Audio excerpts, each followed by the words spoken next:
Hello, hello. Hello and welcome. How are we? Hello, Gabe. Nice to see you. And Giorgio. Hello, hello. Welcome to the stream. I think it's your first time, is it? Kind of my first time in this stream, like in this environment of the second channel. Actually, I'm still thinking about if we will do and continue this on the second channel or if we will move it over to the first channel, because I came up with an idea today. But yeah, I will think about it and I'll let you know. Okay, just in case audio is quiet, is it? My microphone, thank you for letting me know, but no, it should be up. Maybe the music is a little bit too loud. Let's see. Filters. Compressor. No. That should be working. Audio is fine. Okay. I actually did a quick test stream yesterday with Igor, which was quite funny. I'm not sure if you have seen the video today with the new Pro Q4 update. Was pretty funny because I have had this for a very long time, but I never found time to check it out. So yesterday I decided to quickly make a test stream for this live stream, so that when I go live today and we listen to your music, what we will do today, so that everything is prepared. So yeah, here we go.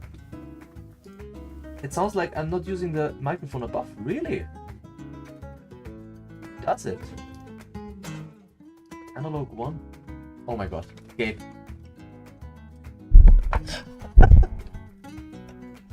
Okay. Yeah, Gabe, thank you so much for that. Okay, that was a classic. And now you should hear me, right? It should be way better. Okay, a quick explanation. You cannot see this right now, but I have a hanging system with where I can like move around the microphones that I have, and the lights and the camera and everything. And it's a modular system, so I can just like quickly put away the microphone and put it over there. And so Gabe was totally right, and thank you for pointing it out. Because the microphone still was like 2 meters away from me, so now everything should be fine. Okay, new environment, new everything. Okay, here we are. Now, what was I talking about before? Yeah, about the whole live stream, the test live stream, and what we will do today.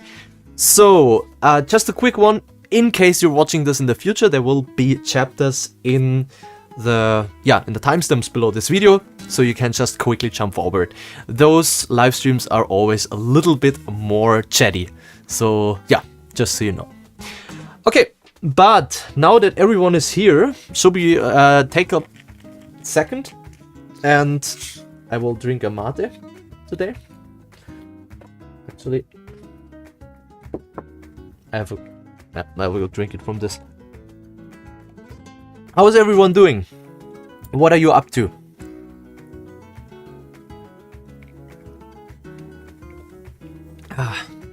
We're just waiting for, I don't know, another 2 or 3 minutes before we start. So, just in case some people will join within the next couple of minutes. Here we go. All fine with Giorgio? That's nice. Are you Giorgio? I think I remember you. You are in our Discord community, right?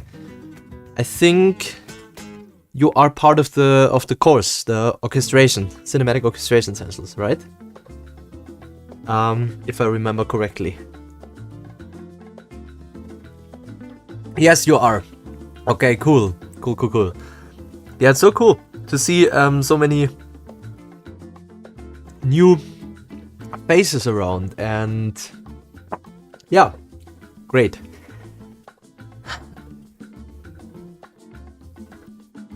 Gabe is finishing work. By the way, Gabe, do you still have snow? Because today we got snow, which is really like crazy thinking about it. I don't know, like 2 weeks ago, I was cycling, and I was cycling with a shirt, like a, what do you say, a short shirt, and like with shorts, and it was really hot. I don't know, maybe 20 degrees. And today we have snow again. Like, what is happening? No, it's 82F today. Okay, 82F. And again, we have it. Okay, 82 Fahrenheit in Celsius is... It's 27 degrees. Wow. Okay.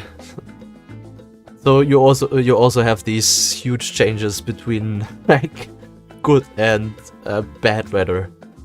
Yeah.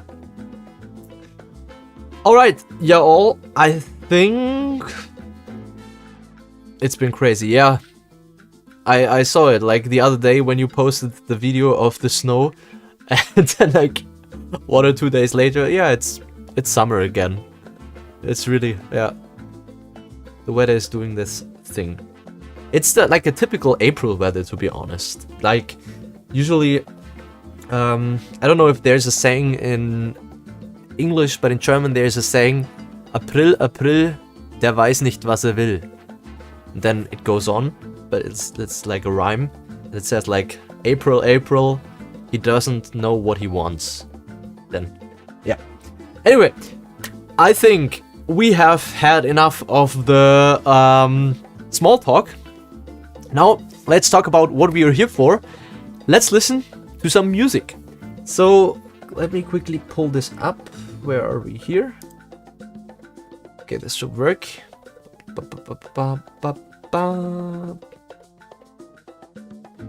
Okay, this was a little bit too long. Let's make this faster next time. Okay, here we go. All right. So here was a little something, a little community activity that Gabe proposed. Gabe, by the way, is Bukok for those of you who are in the chat right now. Gabe proposed that everyone can share, like, okay, maybe first of all, I quickly have to explain what we are looking at. We are looking at our Discord server. So Discord, in case you don't know what it is a place where it's kind of like a chat room.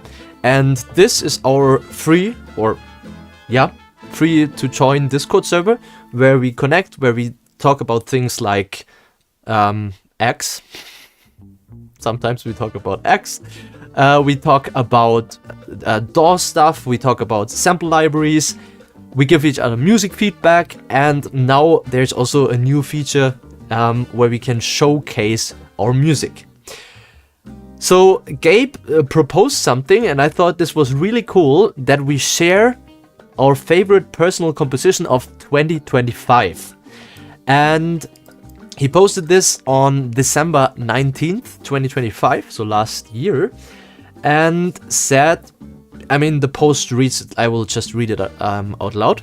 As a community of composers, both new and experienced, we all want to be able to show off our work and share with others. This is not only inspires others to create and to practice our craft, but also validates our efforts.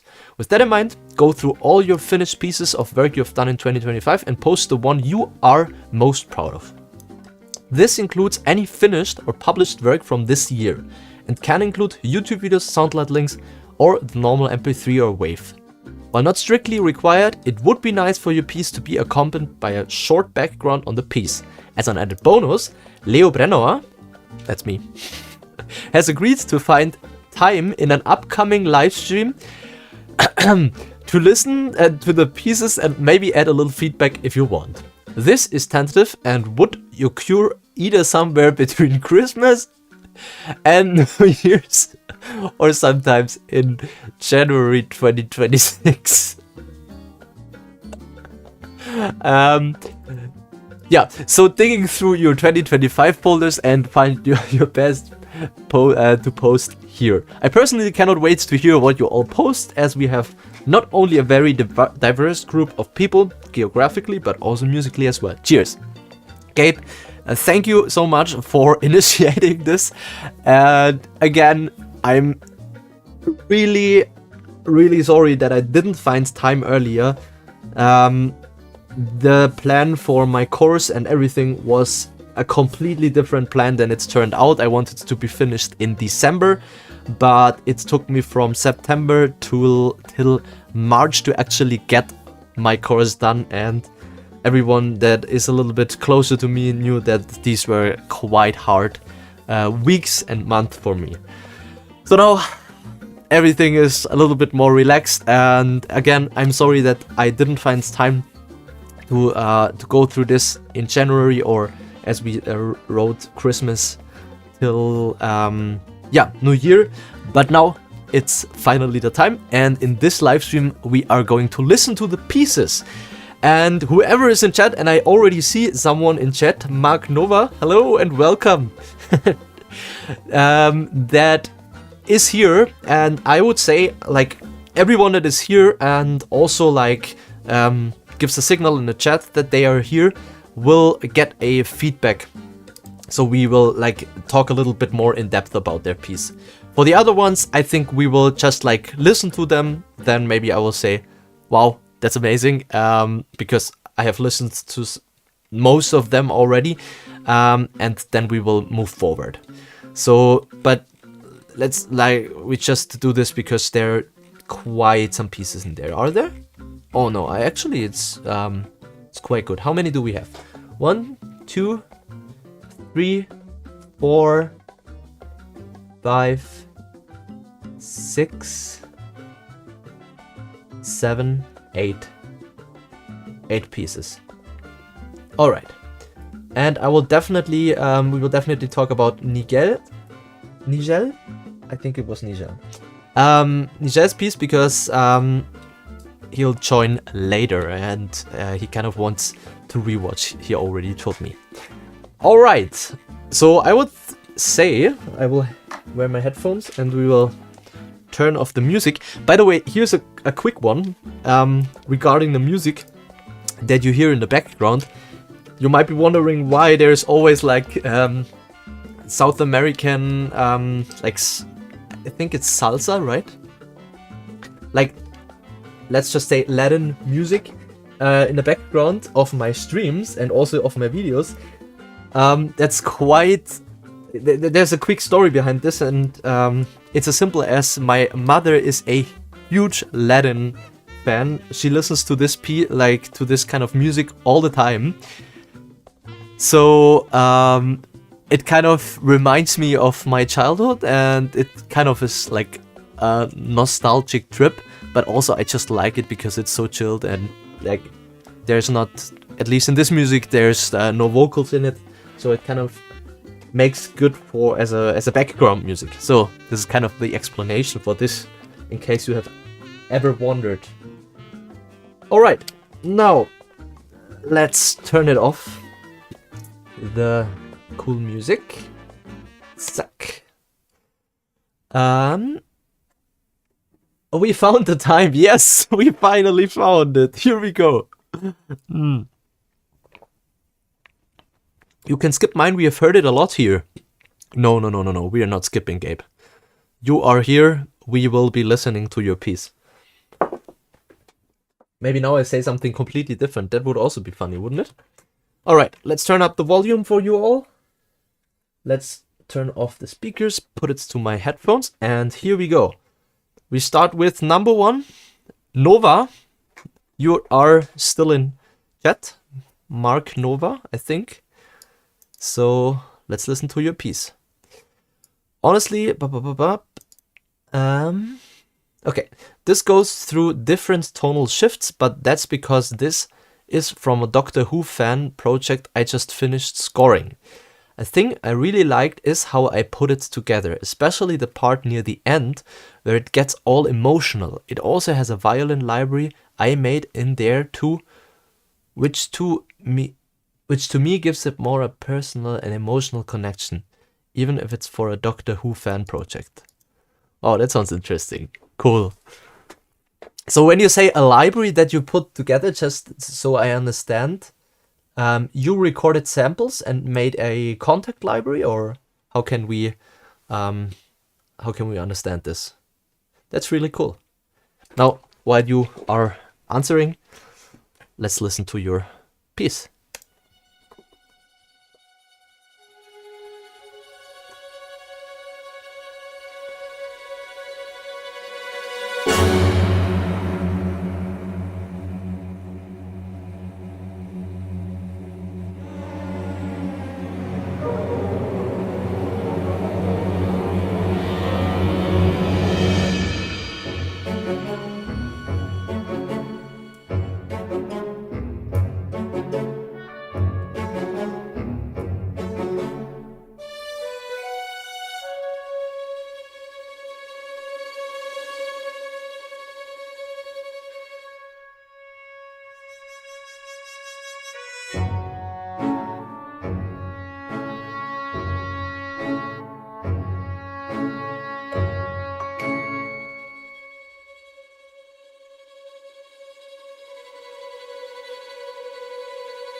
Wow.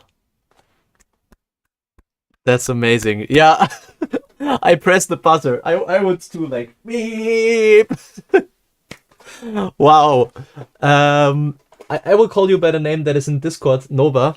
That is an amazing piece. I really liked the colors that you walked through. Like, you used so many different instruments, and like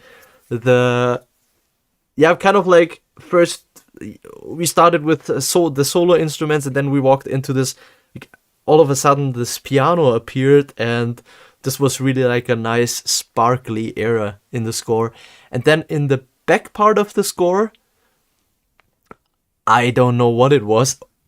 If this is your library, the one at 1:30, this...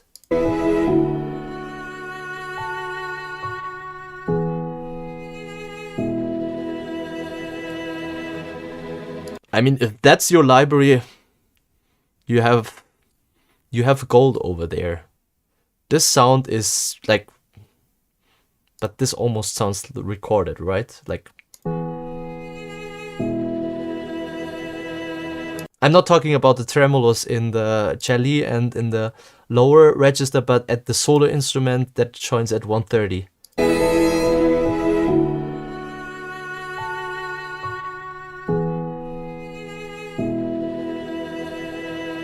This has a real special quality. Wow, I'm just reading. The solo violin is my library, and it's on Piano Book 2. Hey, Nova, if you wouldn't mind, can you share it in the free VST over here? That would be amazing. I would love to check it out myself. The sound, it kind of reminds me of a erhu, this like Asian type of instrument. It's so like delicate. Wow. A really great instrument, and the composition overall. I almost had the feeling, I don't know, maybe you can share this real quick. By the way, let's turn on some background music while we talk. I almost had the feeling, no, we will not. We want to stay in your piece. I just figured. Okay, again, I almost had the feeling that this was scored for a scene, right? Or was it a soundtrack? Because it kind of felt like you were going from one scene, from one feeling to another, rather than it being like a showcase soundtrack type of score. So, but that's more of a question. That's like, of course, there if you listen to soundtracks, some soundtracks that are released are like this because they are just like pieces that they have from the actual score. That would really be interesting. But yeah, I think that's it was for a climax in a scene. Okay, makes sense. Makes sense.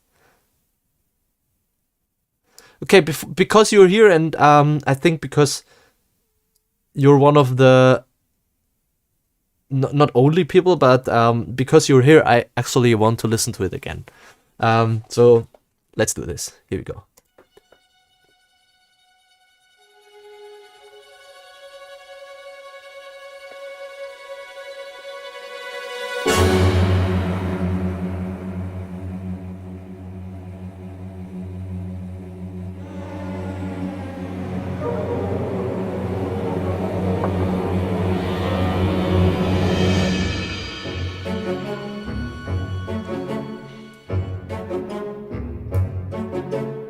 Okay, because we have already listened to it without taking breaks. This reminds me of kind of like of the Fantastic Beast almost. Like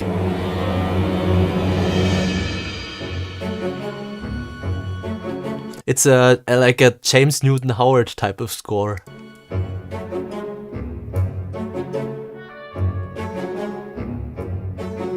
Yeah.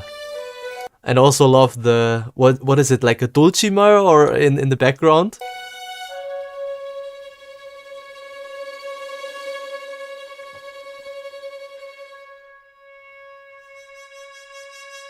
And the trumpet slowly fading in. Beautiful choice.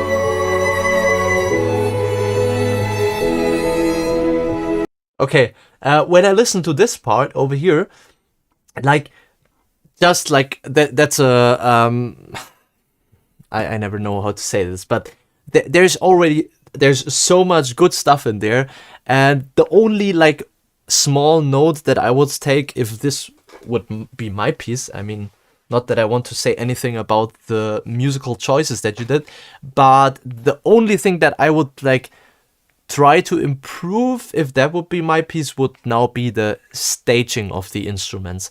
I feel this is where there's still a little bit room to improve, you know. It kind of is there's a lot of stuff going on the front, but there's not a lot of there's not a lot of depth in the mix itself. So like working with panning and working with reverb times and also like working with physical integrity to make it sound a little bit more spatial and wide. So this is something that I would work on if it would be my piece. So for example, when the piano comes in, I think it could be a little bit quieter, not a lot, but a little bit quieter, so it doesn't sit too much in the front. And then it has like, then I would add a long reverb tail, make it quiet, but a long reverb tail, because this would kind of fill the space around it. So I think production would be something on this piece that you could evolve. But I mean, the piece itself is already like the orchestration is great. The melodies, the harmonic development, the structure. I like that your piece has structure, so we can really feel, okay, there's a new part coming, there's the next part coming. I really like all of these parts. The only parts, and this is also maybe just because I am someone that comes from production and does a little bit more of producing to his stuff, typically, then yeah, I would say this is something that you could bring it kind of like to the next level. Staging as in leveling. Yeah, there is actually, let me think. I made a video about mixing, like what beginners should think about when they mix, and this is where I explain the concept of thinking about your mix like it is a stage. So if you haven't watched this video, I would yeah, after the live stream maybe you can go over to my main channel and watch the video. Yeah, absolutely. I think this could help you to make to introduce depth into your mix. Great, but wow, beautiful. And as said, I want to try your library. This really sounds great. All right, next one, Vincent. I think he's not here, but still, we will listen to it real quick because, yeah, for those of you who don't know, Vincent is a friend of mine. He also works. He also works because I don't work for them, but I'm a collaborative partner of Vienna Symphonic Library, and Vincent, on the other hand, actually works for them. So Vincent does all the walkthroughs for Vienna Symphonic, for VSL. So I met Vincent on VSL's Christmas party last December, which was really nice, and he posted a piece that he did for the Synchron Solo Strings Quartet showcase. So let's quickly listen to this. Whisper Roar from Vincent.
I imagine Vincent sitting in front of his computer and be like, he's like, ta-da, ta-da. Wow, really cool, Vincent. In case you watched this, this was a really good piece of music. I actually think that the whole, yeah, somebody also wrote it in the chat, reminds me of, no, where was it? I like the glisses, yes, like the glissandi. I mean, wow, they almost sound, at some parts I was like, is this samples or is this real? Like, yeah, he did an amazing job. He has a influence, Vincent has like a very classical influence, so he comes from a completely different background than I come from. Like, I come from pop music, from production, recording bands and doing stuff like this, and Vincent comes from writing classical music, and you can obviously hear this in this piece. It's like super of super high quality when it comes to the harmonics and melodic stuff. I think I could never write something like this. So yeah, amazing job, Vincent. All right, now Gabe, are you here? Igor is here. Hello, welcome, Igor. Gabe, Earth to Gabe, are you here? In case Gabe is here, we will listen to his now. If not, then we will listen to... No, I think he's not. Okay, so let me Oh, he's here. Okay, Gabe, we will listen to your piece. Here we go. This is a piece that many have already heard. Part of the reason is that it's the only piece of music I've written in 25. This has been a challenging year and I've had to focus on my job as well as project in my home. Yeah.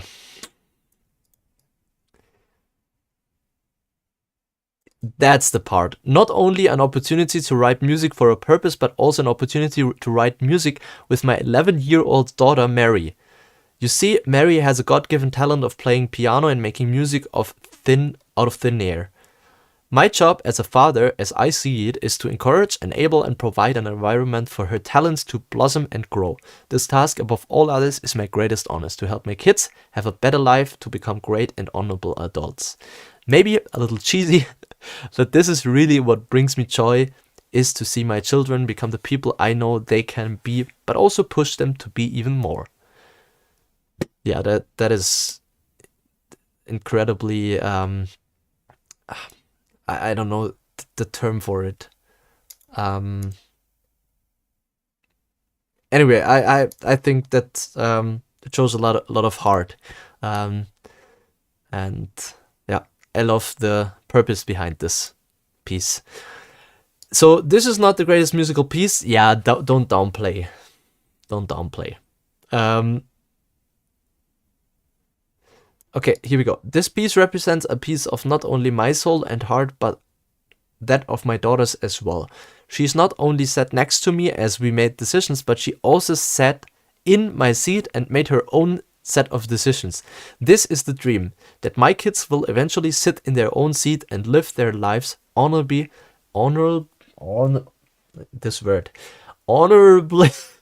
as decent human beings. I enjoyed the opportunity to do this with Mary, and we are in the middle of another competition that is much more demanding and time consuming, but it also will be all worth it. Will we win? Probably not, but that's not the point. The point is to develop skills, have fun, and most importantly, spend quality time. I wish you all a Merry Christmas and Happy New Year. I mean, we have snow today, so here we go. If you have not spent quality time with family, now is better than never. Resolve to make 2026 a better year despite the craziness of the world around you. There's a great quote I just heard the other day. The best time to plant a tree was 10 years ago. The second best time to plant a tree is today. So, yeah. That's a really good one. So absolutely 100% agree with what you say over here. All right, now let's listen to Gabe's piece. It's melting from the heat here. It's melting from the heat, from the heart.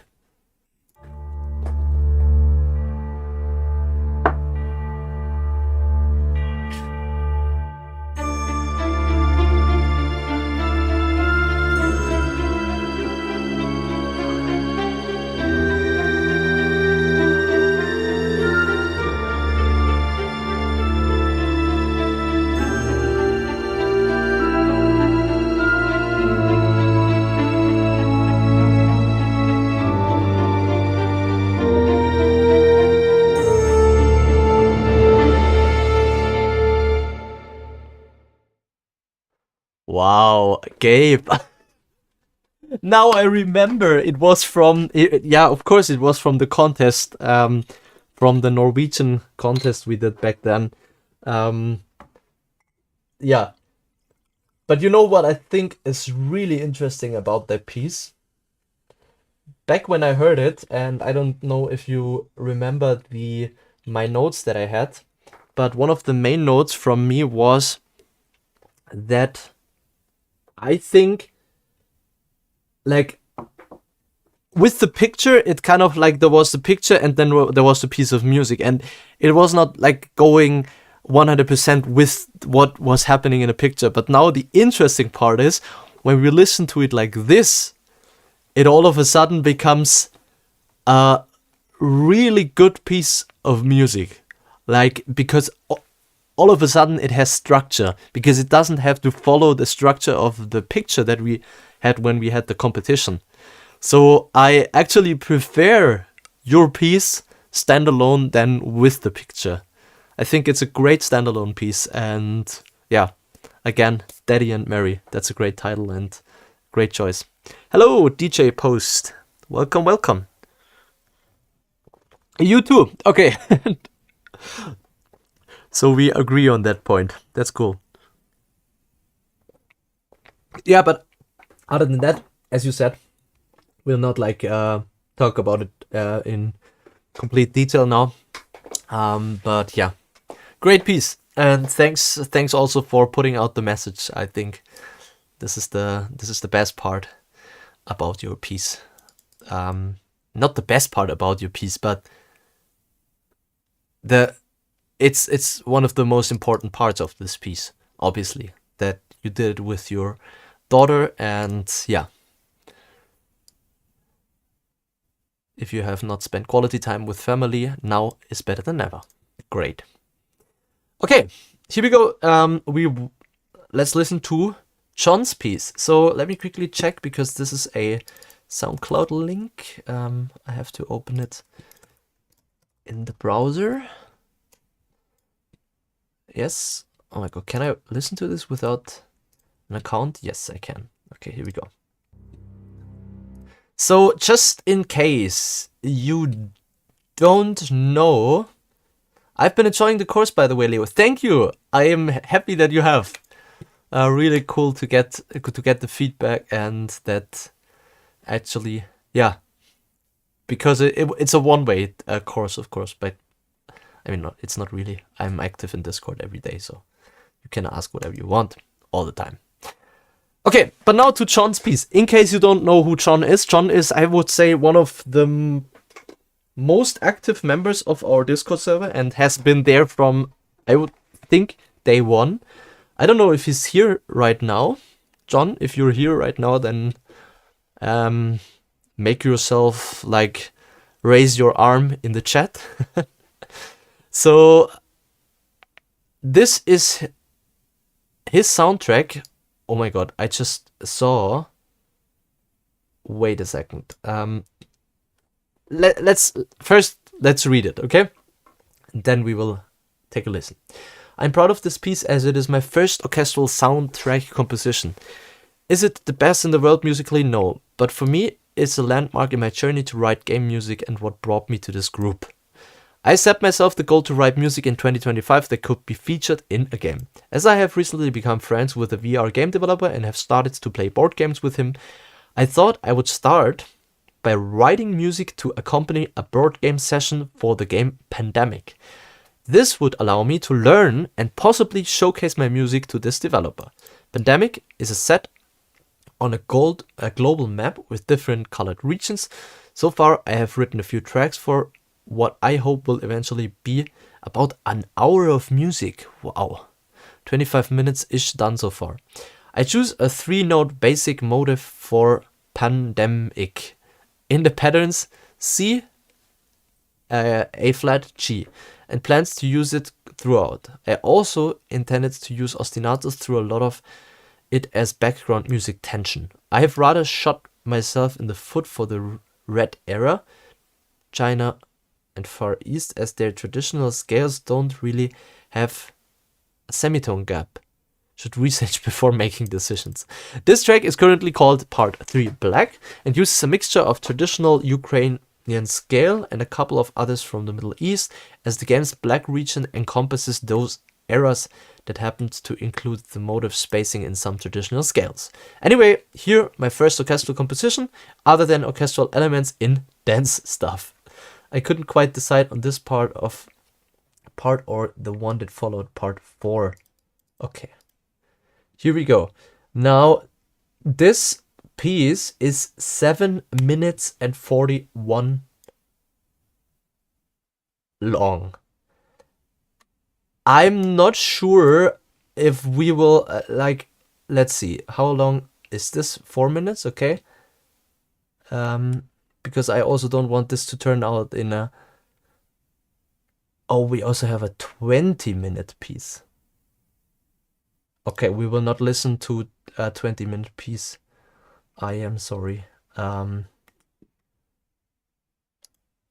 and 3-minute pieces. Okay.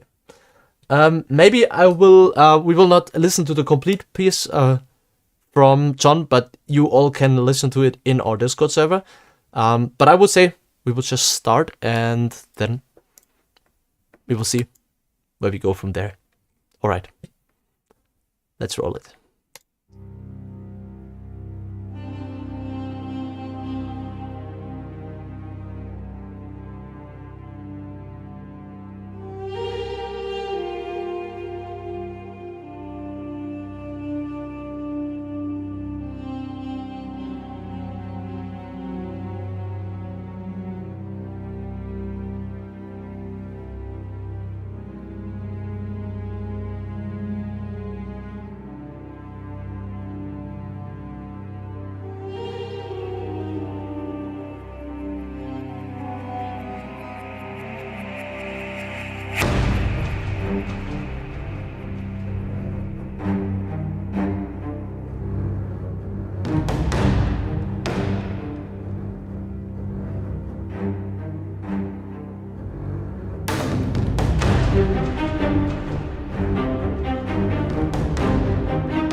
All right, here we go. Let's quickly skip a little bit forward, because I think it is game background music, so I kind of feel that there's like a lot of repetition going on purpose. So let's quickly go over here where it looks like it's a little bit more quiet. Here we go.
Yeah, I mean, good stuff, John. Good stuff.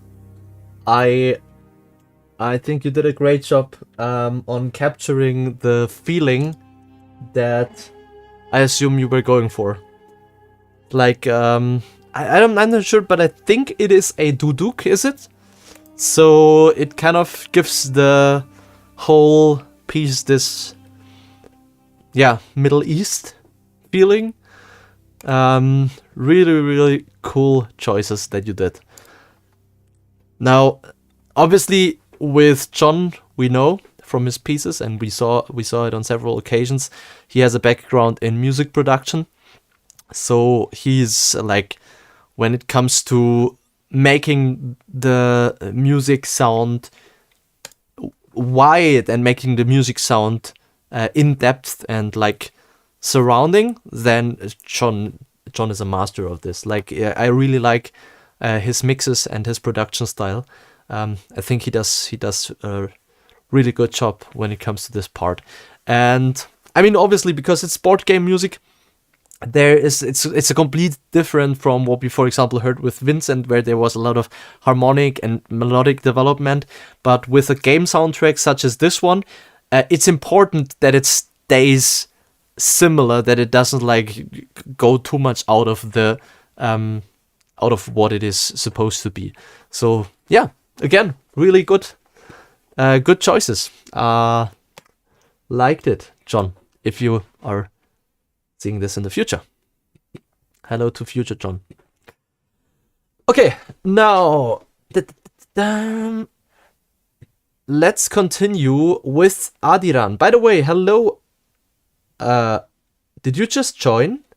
Arin XD? Is this you? Adiran? I don't know. Are you in chat now? Or is this a different person? Yeah, you are. Cool. That's amazing. We were just about to listen to your piece. What a timing. Now, my favorite composition this year. Tried something different and actually completed it. At least the concept. That's amazing, Adilan. I think that is what we all struggle the most with. And I, for example, am guilty of this. If I don't have a deadline, if I don't have like a plan to like, it's, for example, when it's a project, it's really simple because there's a deadline. There's somebody telling you have to finish the piece there or there. If I don't have this, I could write forever. And luckily, I have my YouTube videos as some sort of a bucket now where I need to finish quote unquote music, but it's always just sketches or like short pieces of music. So the fact that you finished 4 minutes 38 seconds of music and call it finished, like, this is really cool, because sometimes people are like, yeah, it's not finished yet. I could do this and this and this again with it. Yeah, we know. But sometimes it's just, I think it's also sometimes just great if you say, no, this is finished. This was Adidan I don't know, whenever you release this piece of music, and you can look back at it, and of course you can revisit a composition and do a new composition with it. I have done this several times in my life, but just saying it is a finished piece, I really like. I hope it's not just a concept. No, it's a piece. Let's call it the piece. Here we go, Adidan. Let's listen to your piece.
Yeah, Adian. Hey, great piece.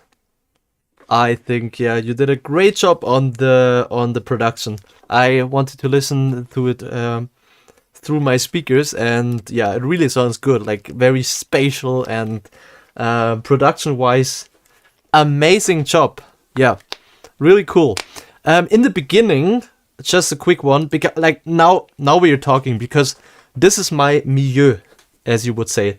So this is if I weren't like when I write music, I have a couple of pieces that go in this direction of music because I myself also am a huge fan of Ludwig Göransson, and this is we don't even have to argue about this. This is hugely inspired by Ludwig Göransson. We had Tenet in the beginning, and we had Oppenheimer in the end. So, but nothing wrong about this if you take it and make your own voice and your own music out of it. I always think this is totally fine. But that being said, because I'm so close to this type of music, I would give you some marks on like notes on the production in the beginning.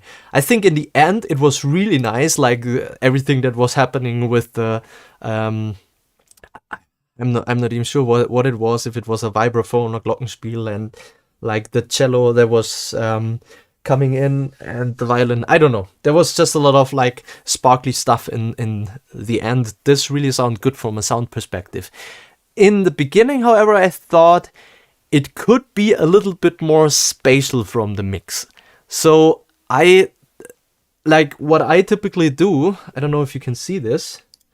Yeah, you can see it over here. I have my Moog. So when I do stuff like this, when I use my arpeggio, or when I do like bass recording with my Moog, I typically record one main voice. So for example, let's say you have like a low G, then this would be like the main voice, and this would sit in the front. But then I would also record a second and a third G with a little bit of a different filter setting, and one I would pan like 100% to the left and the other 100% to the right, and then I would bring it down in volume. And sometimes I either apply a little bit of high octave oscillators to it to give it more overtone structure, or I record the same thing again but one octave above. This gives you much more flexibility if you do this, because then later in the mix you can add the octaves and bring them forth and back again. But this just gives a little bit more space and depth in the bass alone. Also a mark on the sample that you used for the 808. I'm not sure which one you used, but I think there are better ones out there. I don't know if there are free ones out there that are better, but the one that I'm using is the Sublab or Sublab XL, and they really sound good. I think, but by this point, I think there are also some great free options out there that you can use that get you somewhere. But Sublab, highly encourage you to check it out, especially when you do this type of music. Yeah, this was amazing. Now, from a form structure, there's one mark I would give, like one note that I had. I loved the back part, this one over here. However, if I were to say, like, if it would be my piece and I would say this is my finished piece, I would either make this a, how do you call this? A compilation of all the themes in my piece, but then I would kind of get back to the thing that I began with in the end. So I would kind of make it 7 or even 8 minutes long, and then I would get back to the idea that I introduced the part with, because here you go like in a kind of a B part, but then you don't return into a A part. And I always like to kind of make a bow around everything. So if I were to like introduce something completely new, maybe then I would go back to part A that I introduced in the beginning, and maybe leave some of the pieces of the part B in and make it a new kind of part A plus some features of part B. So this is when it comes to the form, because then the whole piece sounds like it's one piece and not a compilation of a lot of ideas that you put together. This is, by the way, this is one of the things that I see most beginners do, or kind of fail, if you will. So they have an idea and then they write it and then they go to the next idea, which is totally fine. I mean, you can connect a lot of ideas together in pop music. That's what we call a verse and a chorus. But we kind of want to come back to these main ideas. If you listen to great musical pieces, it's Ludwig Göransson. I mean, we all know it. It goes, and it comes. It goes and it comes. John Williams, the same thing. Like, you have a main idea, you branch out from the main idea, but you come back to the main idea. And this is kind of what I would encourage you to do for the next composition. To kind of like find a structure that you can branch out from but come back, and then maybe like put new pieces together. And this makes I think this can make a really cool listening experience. But I mean, you're already there, okay? So my notes are just like this, just so you know. I don't want you to feel any like and if I talk that much about a piece, and like, it's because I'm so close to this type of music, and I just would very much know what to do with this, to bring it to a level where I would feel it's what I would express. For example, with Vincent's music, which is also amazing and was like state of the art, but I could not give such a feedback on his music because it's just not what I typically write. So just don't get me wrong on this. But yeah, amazing stuff. And hey, keep up the good work. I really, really like it. All right. Now, do you have any questions, or is this... yeah. Okay, let's read the chat real quick. We have... Who do we have? Hello, GP. Welcome. This is great to see you. You made it to the second channel. Yeah. Now, if Chexy is joining, I don't know if Chexy is joining, but then we would almost have all the people around here that we usually have on the main channel.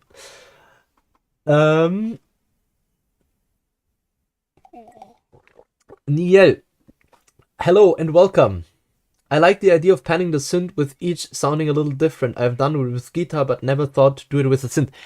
Absolutely, this is one of the greatest ideas. Like, if you want to make a spatial width, then you can do this with anything. You can even do this with, I do it with arpeggios sometimes. So if I have a chord arpeggio on my synthesizer, I sometimes record it left. Then I change a little bit of the filter settings, maybe bring in a little bit of noise and pan it hard to the right. Then I re-record the same thing an octave above and an octave below, maybe with a little bit of different envelope settings. I mean, the world is endless when it comes to sound shaping, so absolutely. By the way, Niel, I forgot your name, and please don't take it personally. I forgot how to pronounce your name, because I remember I always said Nigel, but I think it was wrong. So it's more like Niel, right? I just don't want to get it wrong. Okay. Now this one from Levi. By the way, Levi also, I think, I see them a lot of times in on my channel. But the piece is 20 minutes long, and as much as I would love to listen to it, we cannot listen to the full 20 minutes. So what we will do, we will listen a little bit into the piece, and at some point I will just, like, maybe 2 or 3 minutes in, it has nothing to do with the music. Even if the music is good, I will dial it down slowly. And to anyone that wants to listen to the whole piece, they can go to the Discord. I linked it below this video and can listen to the to the piece. All right. Now, here we go. Did he write something with it? I don't write much, but when I do, I go all out. Happy to say I finally got around to releasing something that is semi-believable. Coming out January 9th. Okay, so it's out by now.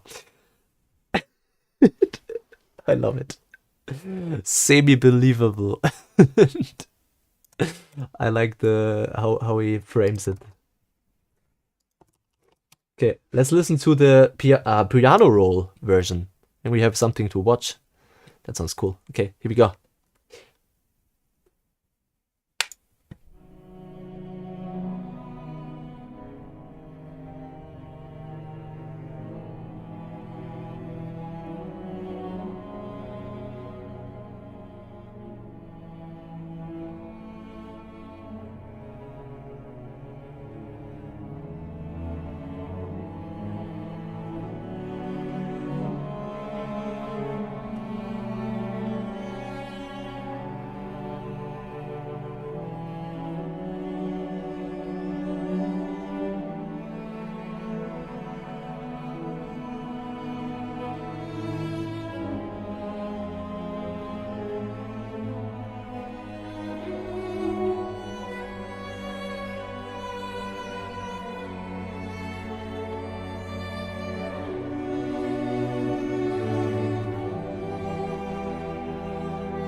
All right. Nice piece. Nice piece. Now. Oh. Did it just crash? No. Guys, are you still there? I don't know if my computer just crashed, but something. Hello, hello. Hello.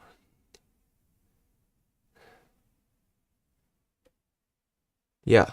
Ah, okay. You're still there. Okay, great. I just had a quick froze. I didn't know what happened. Yeah, Levi, great piece. I think there's a lot to unpack, but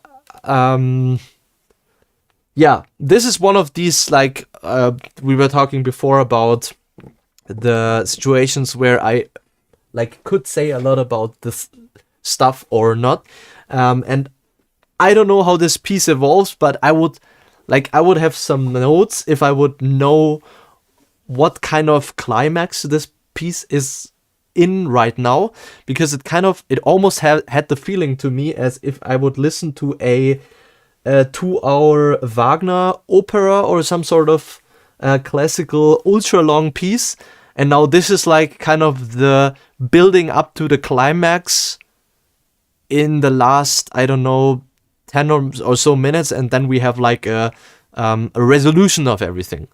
So this kind of, for me, because it didn't there were a lot of dissonances, and that didn't result into I don't know the English terms for all these German words, but what I'm trying to say is we had a lot of non-dissolving dissonances. So I kind of wonder if the 20-minute piece continues like this, or if there will be some part, I don't know, maybe 10, 15 or so minutes in, where everything will kind of like start to shine and we understand, okay, this was kind of like building up to the climax. So yeah, I really don't know much more to say about this than that. I mean, you did amazing orchestration choices with bringing in solo instruments and taking over with ensemble instruments and stuff like this. So in case you're watching this in the future, keep up the good work. I liked it. Okay, now here we go. Let's quickly look into chat. My name is pronounced like Nick Gell. I pronounce stuff wrong all the time, so it's okay. Okay, I try my best. Door was open, cold air entered, computer freezed. Yeah, my computer, by the way, is not in this room. But you're right, it's so cold outside right now. But I'm also planning. I'm doing it. I'm planning to get a ventilation system. Soon I will not have problems with air anymore, because I have a CO2 meter over there, and now it shows 600 ppm. But in about 20 minutes, it will be at 1,200, and in about an hour, it will be at 1,500. And if I forget to air my room for 2 hours, then I get a headache, because I have 1,500 or 1,600 ppm in here, and I just there's no more air. It's just too soundproof. But I'm going to fix it. Here we go. Okay. Wait a second. I just got something. Check DM, Gabe. What did you send? I cannot play it because I don't know what will happen. I don't want to play a voice message that I don't know the contents of. The pronunciation. Okay, wait a second. Okay, then I trust you. Here we go. Nigel. Okay, thank you. Okay. Nigel. Okay. You heard yourself on my stream now. Isn't that great? Okay. Leo and his ability to make practically anything out of wood. Yeah, actually, I'm building a lot about from wood for the whole ventilation system. But okay, guys, we will continue. We have 2 more pieces to go. First piece, I think, is a piece from Michael. He is not here, if I'm correct. Michael, if you're here, if you're in the chat right now, please say hello or say something, because then we will discuss your piece a little bit more in detail. But if not, we will just listen to it, and I will give a quick note, and then we'll continue. All right, here we go. Dragon Ride. I started composing this year. I love epic soundtracks and wanted to do an action piece, but it morphed into this. It's a bit repetitive, and probably you won't be able to identify an AA-BB-AA pattern. But I think the counter melodies sometimes create a warm and beautiful tension. It's the first time I took care of millisecond timing between all the instruments, but still am not 100% happy. Setting: imagine 2 dragons that look like Game of Thrones dragons, but are kind of as figure in the never-ending story. A quick remark: I just finished Game of Thrones. I have watched all 8 seasons in like over the last couple of months, and while watching Game of Thrones, I actually realized that I have never watched the whole series before as a whole. Like, I thought I watched it because I read the books back then, and after I read the books, I watched the series, but I think I stopped at season 6 or so. So when I came to season 7 and season 8, or is it 7 seasons? I don't know. It's like the last seasons, I was confused. I don't want to spoil anyone, but there was just too much and it was happening too fast, and I was just like, I read some critiques about it and I have to agree with a lot of them. Yeah, I hope one day he will finish the book and we will get a proper ending, because the series ending, no, I didn't like it. Anyway, they stand at the ridge of a cliff and then take off. At first, you see them from behind flying into the valley, and at the third strophe, you fly alongside and watch as they majestically fly through clouds before they land. That's a beautiful explanation. Thank you, Michael. So now, let's listen to Michael's piece.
Yes, great stuff, Michael. I mean, we just had it in the chat. Nice violin arpeggios, sounds like Game of Thrones. Yeah, and not in a bad way. I think in a good way. You condense the idea of like yeah, of this ostinato, and was it an arpeggio? I always misconfuse them. I think it was an ostinato. But yeah, I liked it. Great choice. And I especially like, I mean, we have to note, I started composing this year, and I think for this you already are at a great level. I mean, I don't like, if you would say you are already 10 years in, then I would have some notes on the structure and how you're evolving and transition stuff. But if you just started out, that's amazing stuff. I mean, you should listen to what I did when I started out. It was not, I think it wasn't close to this. It was. Maybe I will share it one day. Let's see. But really great. Really cool thing. Now, Nigel. Did I say your name correct? Nigel? Here we go. Nigel, let's listen to your piece.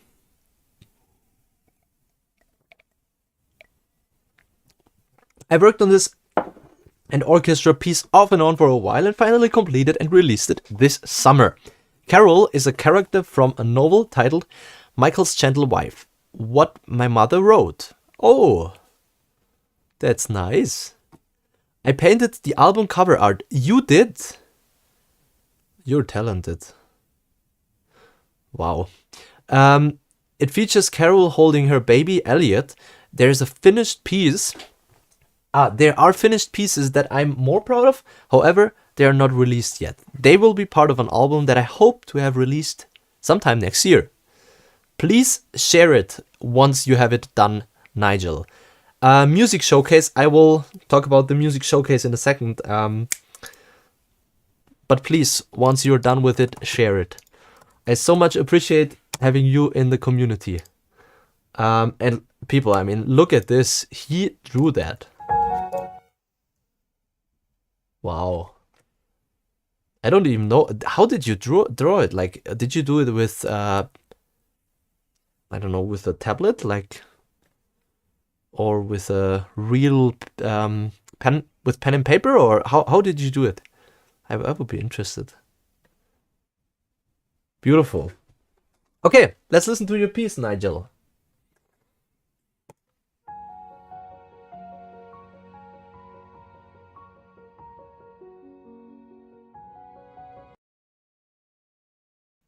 Sorry guys, it was a little bit too quiet for you. Now I will bring it up and let's start it again. Here we go.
Wow.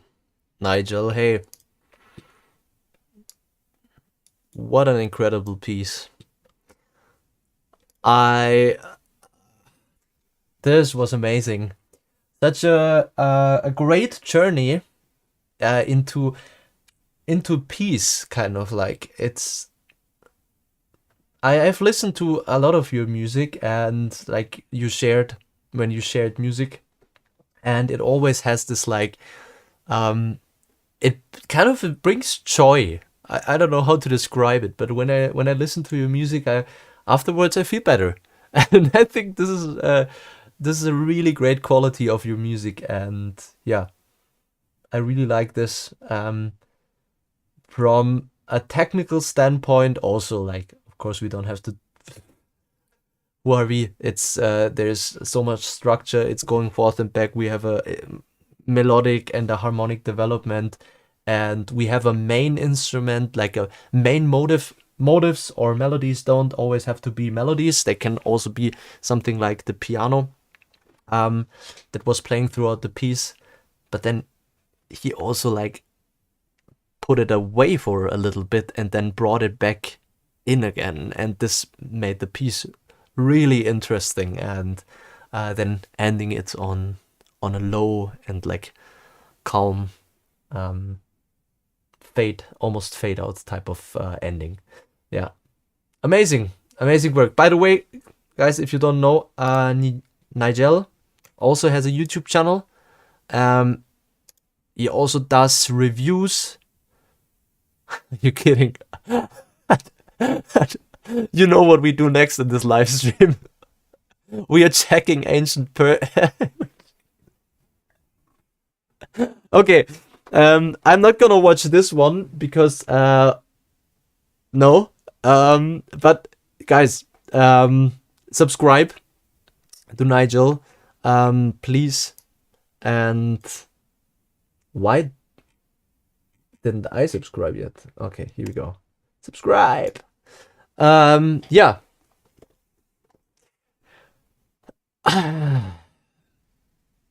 Okay. Now, so storytelling. I really enjoyed it. Twinkling happiness that it brings. Yes. Thank you for talking about my channel. Of course. I mean, we help each other out. By the way, helping each other out and talking about your release for next year, in the midst of everything that happened within the last few days, me being more active on YouTube and like releasing stuff and everything, you might have seen this music showcase thingy over here, and I think I also posted it in here, didn't I? No, I didn't. But I posted it in here.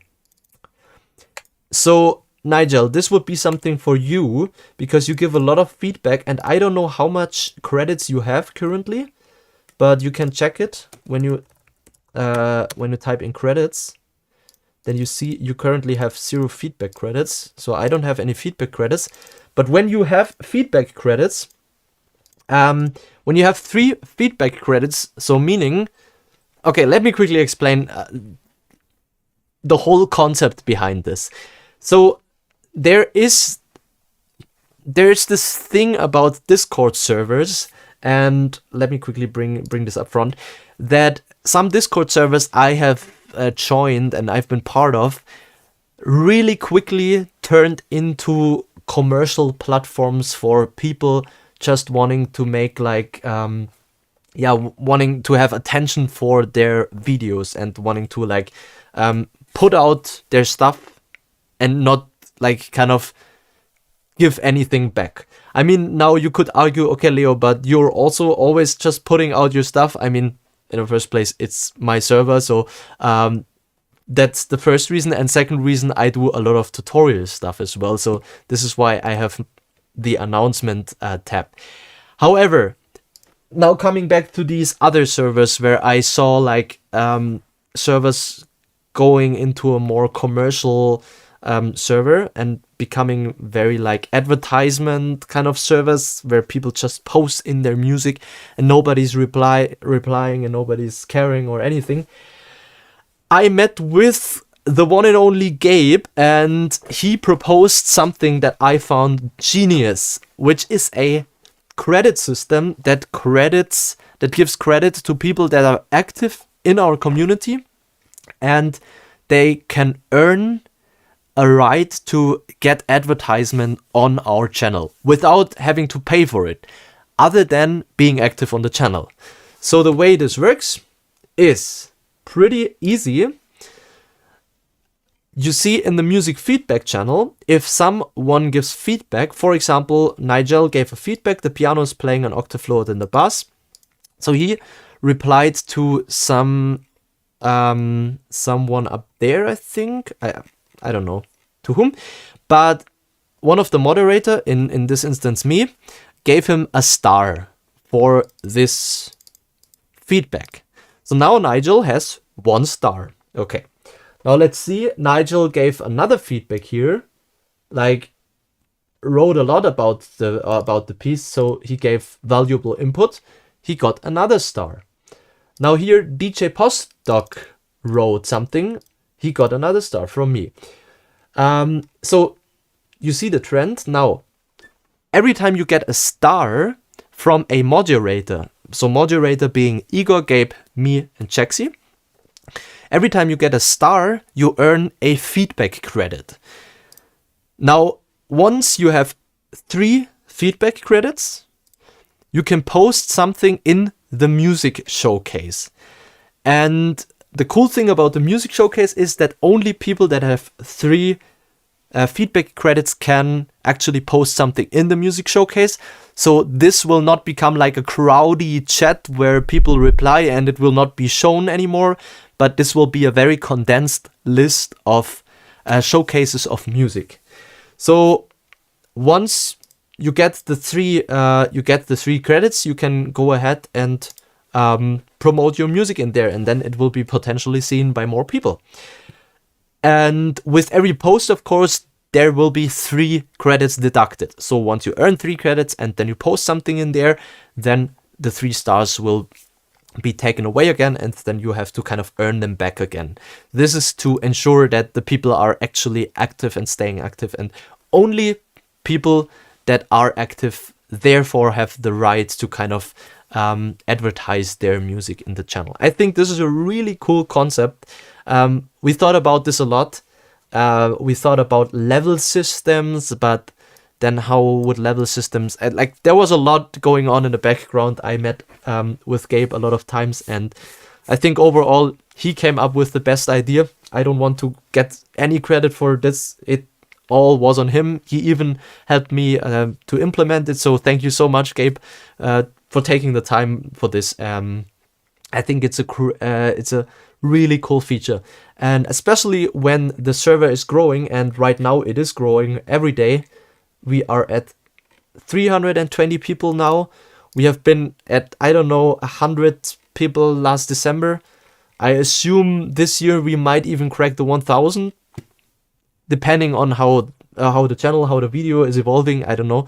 But once it becomes bigger and bigger, then this, of course, also is much more of a showcase for everyone that is an active part of this community. So to grow together, I think that's kind of the motto behind this. So thank you so much to everyone involved. Okay, now let me quickly bring up a little bit of background music.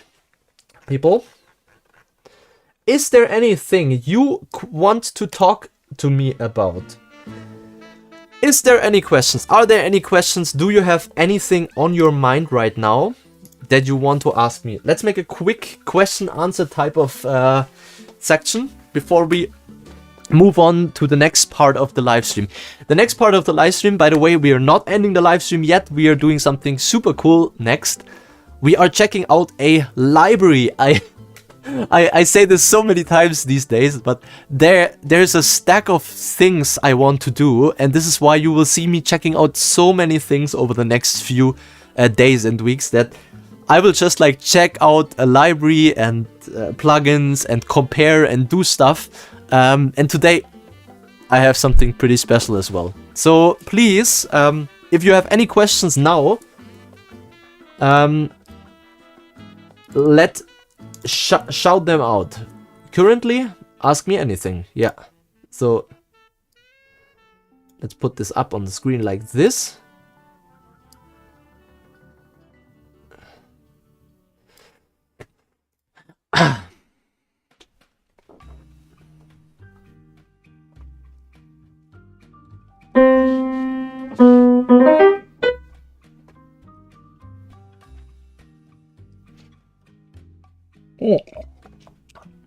What model of piano is that in the background? That is a Schimmel. Schimmel is a German brand from... Give me 1 second. Where is it? Hello.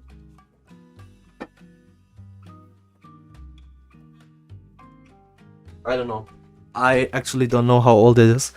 I think it is around, if I might guess, 40 years old, something like this. I got it 2 years ago when I finished building the studio, and ever since I wanted to have it repaired, but I think it is not repairable. That is the issue. So this is why you don't see me play it a lot in videos or recording it. There is, I don't know how you say this in English, but it's in German we say Resonanzboden. So like a resonance, let me explain it. There's a very thin wooden board in the piano, and it's the resonant body, I would say, kind of the piano. So the issue is when you have a climate that is changing real quick. So for example, when you have a room temperature of 24 degrees and then you have a room temperature of 16 degrees, then you have like a quick change of temperature, then the wood always gets a little bit of like bended. And I don't know what the pre-owner did to this piano, but I think they had a lot of temperature changes, and or they didn't have enough humidity in their room, because for a piano it is very good to have around 50% of humidity in the room. I think because of those two factors, not enough humidity and quick changing temperatures, this board, this thin board, got 2 very long cracks. So now the issue is that, first of all, it's not as tunable as it used to be. And second of all, when I play something after about 1 or 2 minutes, you start to hear like a cracking sound from the piano. And it gets really annoying really quickly. So for sketching or for coming up with ideas, it's totally fine. I sometimes use it for this. But honestly, even for this, I just don't like it as much, because the cracking noise annoys me over time. So in the future, I might get a new piano, a upright piano. My parents told me that they at one day want to get rid of theirs. So the upright piano I would put over here instead of the guitars. Maybe the guitars I would put over here. And back there, and this is one of my biggest dreams, I want to have my own drum set in my studio. Because, yeah, I'm like, that's my main instrument. Maybe besides piano, or I would say I'm better in drumming than I'm in piano playing. So yeah, having a drum set in my room would be amazing, just to be able to get some of this energy out, and also to compose, because I just love composing with rhythmical stuff. Hey Leo, I hope you're doing well. When will your review of the Sound Iron Soundbanks be out? Oh, I remember it somewhere very far back in my head. Yeah, we were talking about this one day. I think not very soon, to be honest. With my course, with producing the course, I thought it would be much faster, and all the high priority ideas that I had for my channel would be way faster done. But now they're like kind of sitting there waiting for me to be featured. I have a huge project coming up. I want to do a comparison video of libraries, and I have partnered up with a lot of incredible brands. Actually, I'm blown away by all like the libraries I will be featuring in this comparison, and this is gonna be a big one. But projects like these, they do have a little bit more of a priority right now, because I just think they are asked by a little broader of an audience, if you understand. It's a just to give you a little bit of an insight, it's a comparison between Spitfire, Vienna Symphonic Library, Orchestral Tools, and East West is on board, and Sound Imperia. Did I forget someone? I hope not. But literally all major brands, and I want to make a comparison video of all major products out there. I don't know how long this will take, but yeah, let's see. So this is kind of the priority right now, but please remind me, NoiseGate, one day when just remind me next time I stream.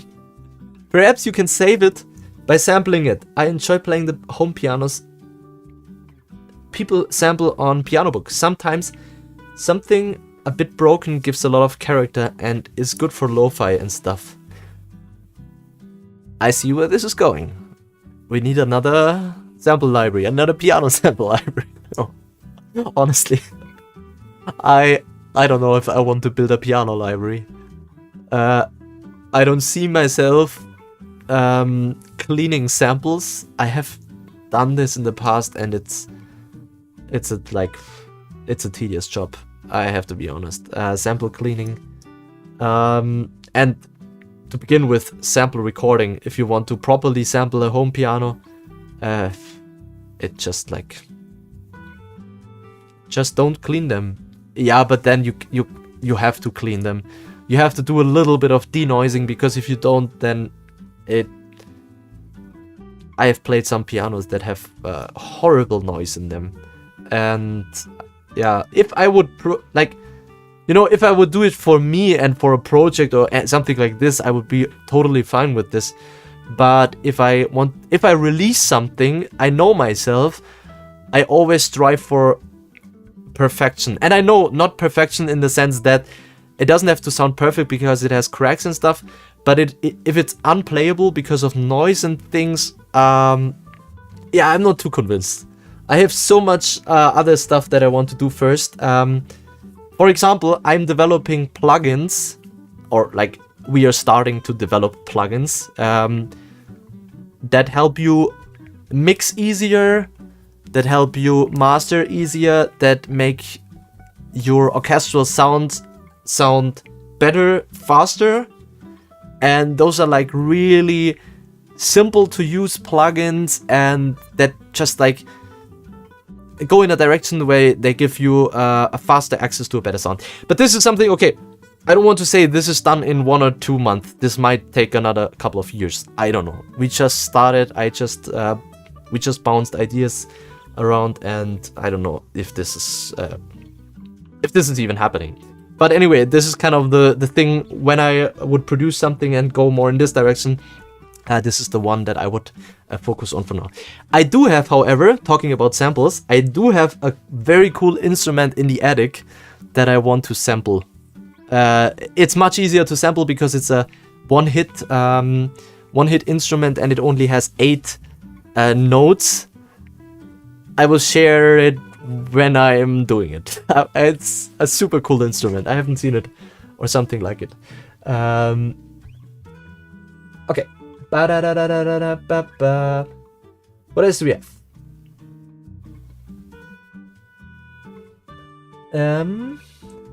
Oh man, I didn't complete my assignments and my professor will kill me. Any excuse, suggestions, please? Well, tell them, hey professor, see, there is this music channel guy, and he promised me that he will be doing a live stream in January, but he didn't do it. And now I only had the chance to watch his live stream on Saturday evening, because this will be his last live stream ever. And he's not recording it, and it won't be online. And he will review my track, and it's a once in a lifetime opportunity I had to take. I'm so sorry, but I couldn't find the time to do the assignment because I had to watch this German guy talking about my music and actually bringing a change. Something like this? Maybe? I don't know. Okay, here we go. What did I say? It's literally 2 a.m. Okay, well, good for you. It's 2 a.m. Where do you live? It must be far away. Sonoscore is... No, Sonoscore? I didn't include Sonoscore. I think I have been in contact with... Wait a second. Wait a second. I think Sonoscore... Yeah, Sonoscore is included. Sonoscore, the orchestra complete. Or the orchestra elements. I actually don't remember. I don't have the list here right now, but it is included in the comparison. Yes. Okay, here we go. I regret to inform you that my productivity was sabotaged by a series of highly coordinated poor decisions and what I can only assume was a personal vendetta from my responsibilities. Yeah. Gabe, 100%. Take a screenshot and say, but professor, that's Leo Brenner. Guys. Oh, you're killing me. I take full... okay. What is your favorite scale for composing? I think it's Dorian. I like Dorian because it starts sad, but it has this like light moment on the fourth of the scale, with it being major instead of minor. Yeah. And also because as a kid I was really much into how do you say that? Do you know the game Stronghold? Stronghold Crusader? Stronghold Crusader was a game I played a lot when I was a kid. And we actually built some of the weapons they had in Stronghold. And it was one of my favorite soundtracks back then. I remember on Windows, you could, I don't know if it's still possible with Steam and everything, but back when I bought a Stronghold Crusader on a disc, you could go in the directory where your game is installed, and there was like a subfolder, subfolder. Somewhere I found the soundtrack files as MP3s. So I took them from this subfolder and yeah, put them on my... I think I burned them on CD and listened to them on a Discman, I don't know. However, like the Stronghold music had a lot of I think Dorian in it. So I just like, yeah. I just like Dorian. I think that's the long answer to your short question. Okay. Now what else do we have? Nice, I agree, holy cow. Told you last day. Now I remember you were... you are the second one in here. Okay, guys, just so you know, yesterday I did a live stream recording. Okay, this was the idea. I usually record my videos when I do like an exploration or stuff. In the very beginning of YouTube, I used to record them offline. So I just opened it up. I had the camera sitting there, and I was just playing and like exploring the library or the plugin or something. So about a year ago, I started to do this on the live streams.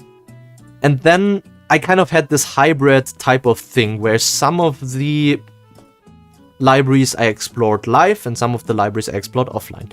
So yesterday I wanted to do a offline exploration session, which typically I start on noon.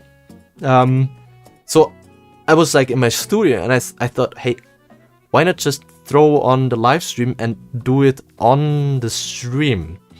And because it was on my second channel and it was my first live stream on my second channel and it was noon, so there's nobody watching usually. There was one person in the chat from the beginning, and it was, of course, Igor. So I had a conversation with Igor, who, by the way, had birthday yesterday, which was so cool. So Igor and me, for those of you who don't know, Igor is one of the most active members in our community. He was in the live stream yesterday, and then we had Shadow Nav Net 5927 also joining for real quick. And then he had to grab dinner and he was away. So Igor and me, we were alone again. Now, today I released this video. I don't know if you already saw it on my YouTube channel.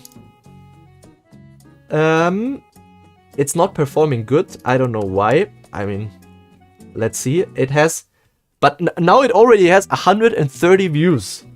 So Igor, our session from yesterday has 130 views, which, taking into account that only you and me were around at the time, is a 130 times outlier. Or no, multiplier. That's what we say. Anyway. Okay, Nigel, I remember Ages of Empire Gold Edition. You could put the game CD in a CD player and play the soundtrack. No! That worked? That sounds nice. Okay, cool. I have to try this. I still have my Stronghold CD. Maybe it's also working with this one. That's cool. Alright, y'all. I think the chatty is over, but I'm not ending the stream yet. We will do something completely different now, and I will quickly adjust my stream. I have never done this, but I think this is possible. Live. Checking out ancient Persia. So, guys, it would be really cool if someone of you could quickly let me know if this actually worked. I just changed the thumbnail and the title of my live stream while we are live streaming. Isn't this cool? So if someone could quickly hit F5 on the keyboard or refresh on the mobile phone, it worked. That's cool. Okay. So guys, Nigel, I swear I didn't watch your video before I decided to do this. I already prepared everything. I'm not copying you just to copy you, but Best Service has a sale right now. They have Ancient Era Persia on sale. Let me quickly, okay, put this away.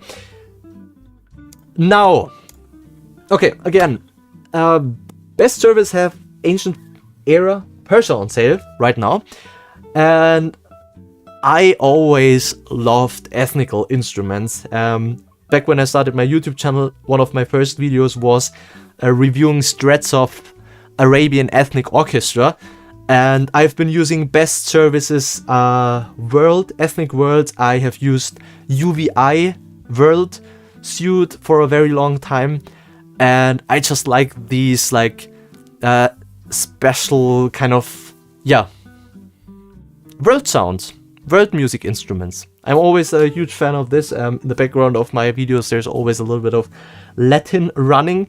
So now I want to check out Ancient Era Persia by Best Service. Is it by Best Service? I think it is, right? Ancient Era Persia. Or are they just a distributor? No, I think it's from Best Service, because Best Service is a distributor, but also they are producing samples. And I think they did it in combination with the guy, by the way, also great sample library, the something with Forest Kingdom. I love Forest Kingdom. So, yeah. Okay. Ready? Let's boot up Cubase.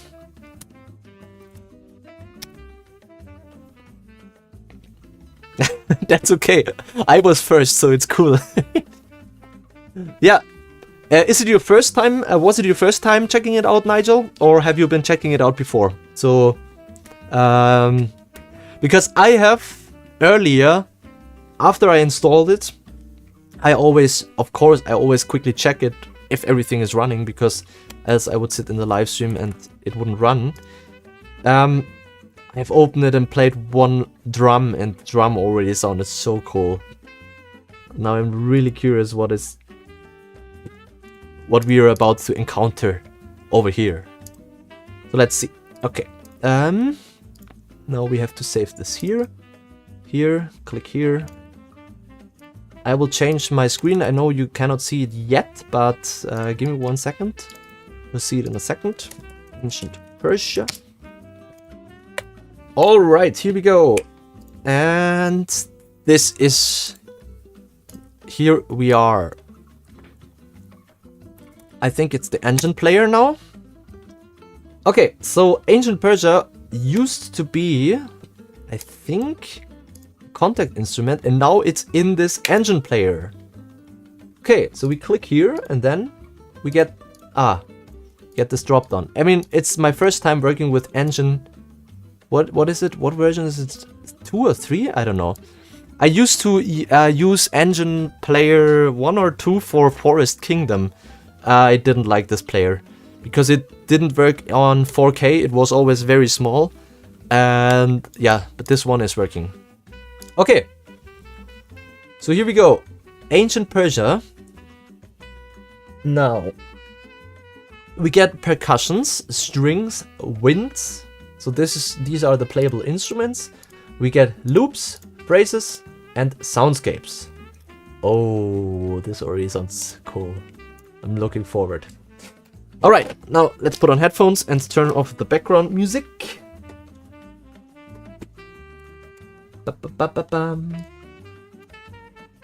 Now we are without music. Okay. Let's start with the instruments. Percussion. That's a good choice. Always like it when the percussion are the first choice. I mean, I know it's alphabetically, but percussion first. As simple as that. Sack. Good night, Shadow Navnet. Here we go. I hope I pronounced it correctly. Wow, this looks cool. Wow, the eyes. Look at those details. Okay. So it's my first time also with the engine player, the updated version. I can still right click to learn MIDI CC automation. This is always good. Is my this is already connected? Yes. Perfect. Expression is also connected. All right. Now, here we go. Bendir.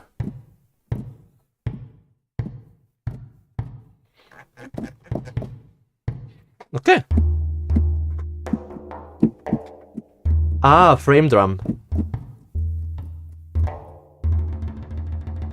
Ah, that's the roll. Can we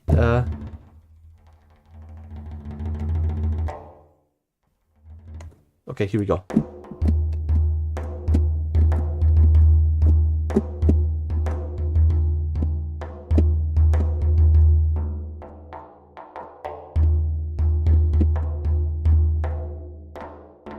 That's cool.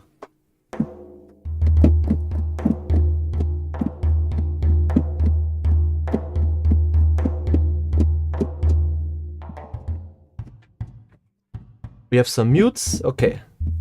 Great. Now, how about the interface? Here we have the volume, simple volume. We have pen, left, right. We have the attack of the instruments. Okay, of course for a drum it makes sense to leave it down. We have the roll volume, so this one over here. No, this one. Yeah.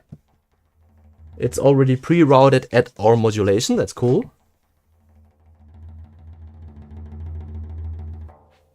Okay. We have expression. I think in this case this is just an additional volume layer. And we have the reverb. Can we change the reverb? Like tune info? No, I don't know. Settings maybe? No. Ah! Okay, here we go. And release. Okay, this makes no sense. Let's leave the release and the release volume. Okay, here we go. 1, 1. All right, now I think this is all there is about. We get a info about the instrument as well. Frame drum bender means in Turkish language a big hand frame drum. That's what I thought. Okay, next up the daf. This is what the daf looks like. Another frame drum.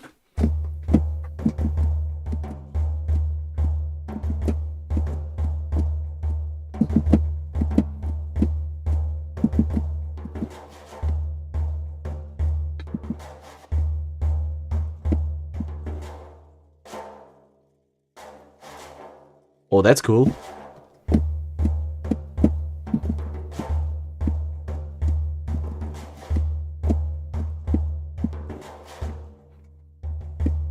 Nice.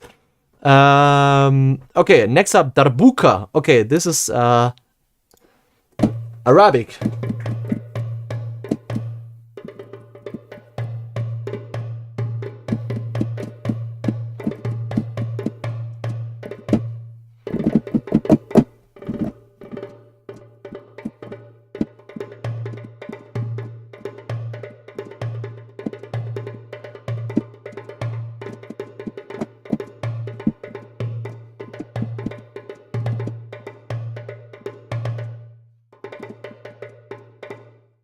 Okay, cool. How's the velocity? The sound is so low, Leo. Okay, thank you for letting me know. Let's bring the sound up a little bit.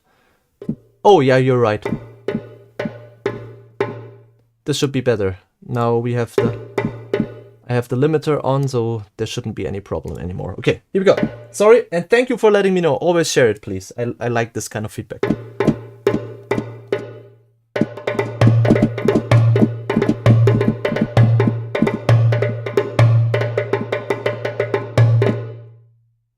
Cool.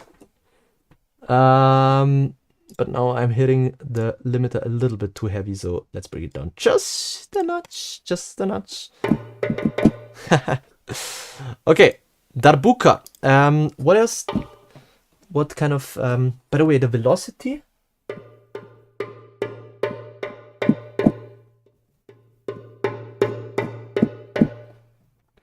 What I always like is when they show you the round robins that are happening, but they don't. But it sounds like they have some round robins.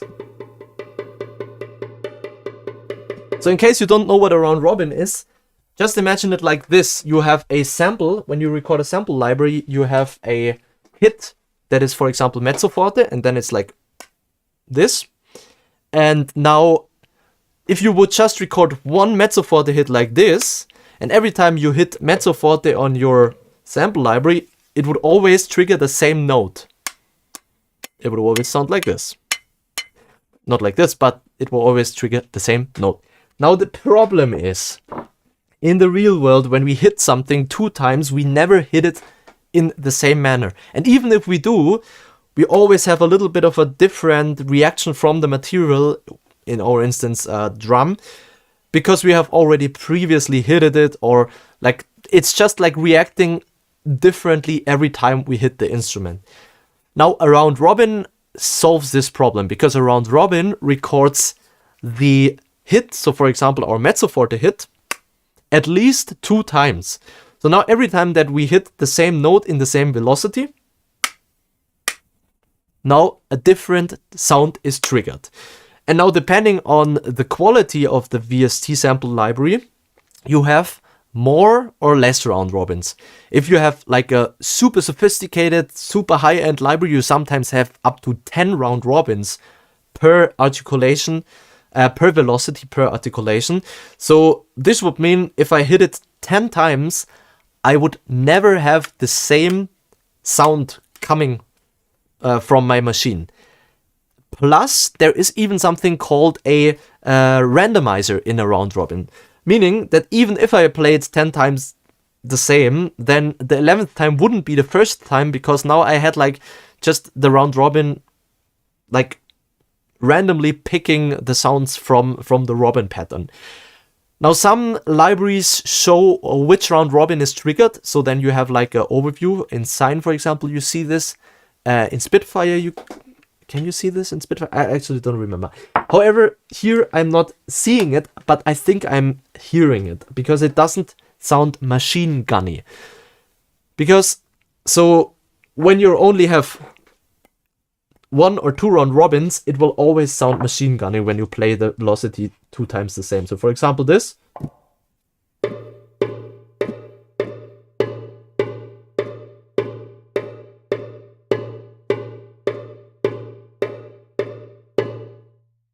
I think it always sounds a little bit different, does it?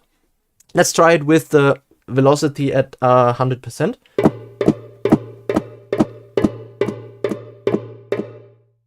Yeah, I think it's a little bit different.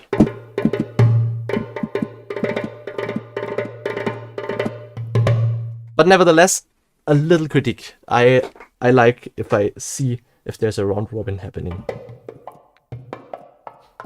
Okay, what is the green? Ah, okay, we get rolls.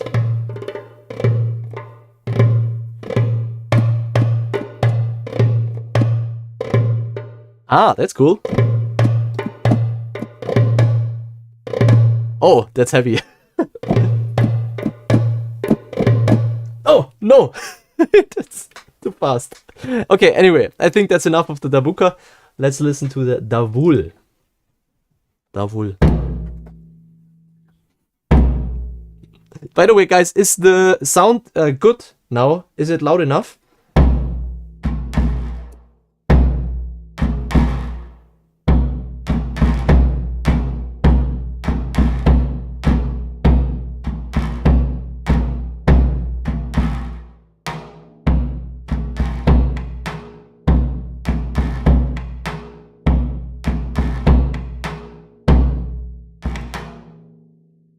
Wow. That's the bass instrument. Okay, now we have the Daire. Oh, that's this one. Okay.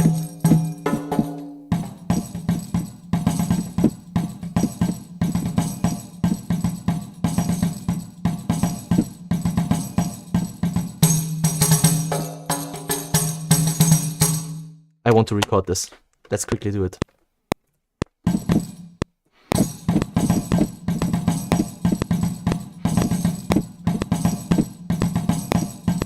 3, 4.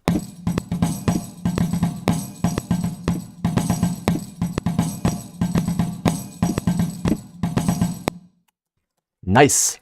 We have 16 notes, and to this we add the bass from before. Was it this one? Yeah. Let's do it.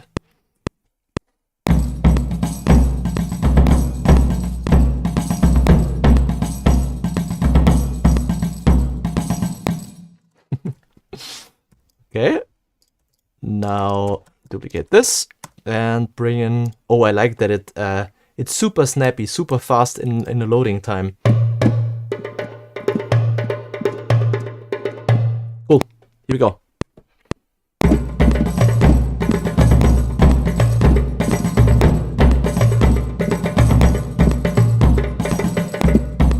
Okay, let's do it again. Oh, I know what I want to play.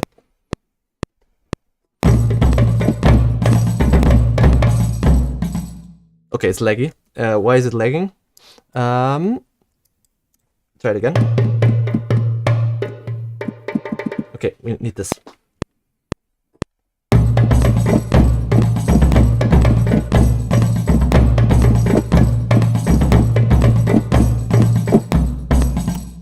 Cool. That's a groove we can work with. Now let's continue with Rick Plastic.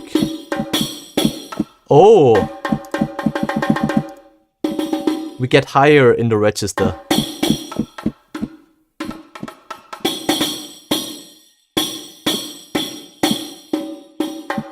Okay, I think a typical thing what you would play is something like this.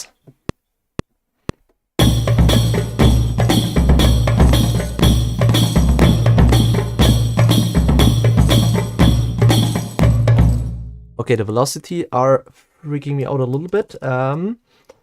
They are a little bit too high, I think. Here we go.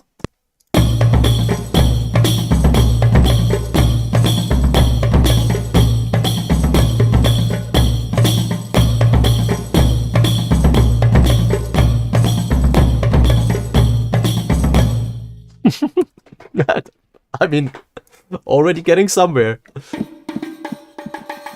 And then we have the rig, but this time not plastic, but with the felt.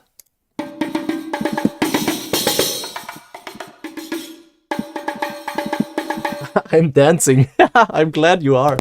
Here we go.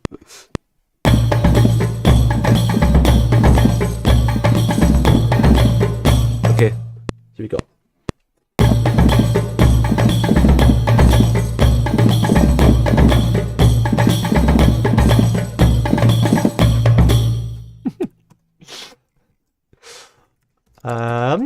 I hope I'm not hurting anyone's feeling with this type of music.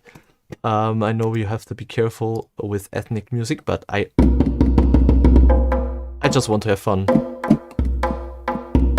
Oh, that sounds cool. Tombak. Oh, like a djembe type of instrument. Wow.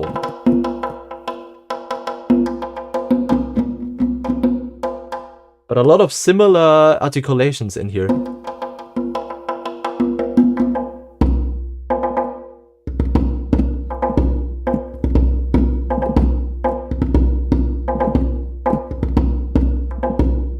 Okay, let's record this.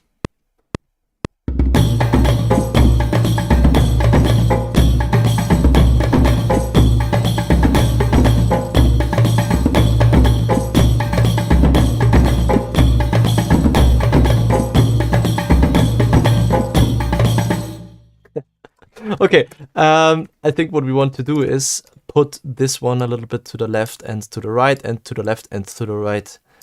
This is just to give the whole ensemble a little bit more game, a little bit more space. Here.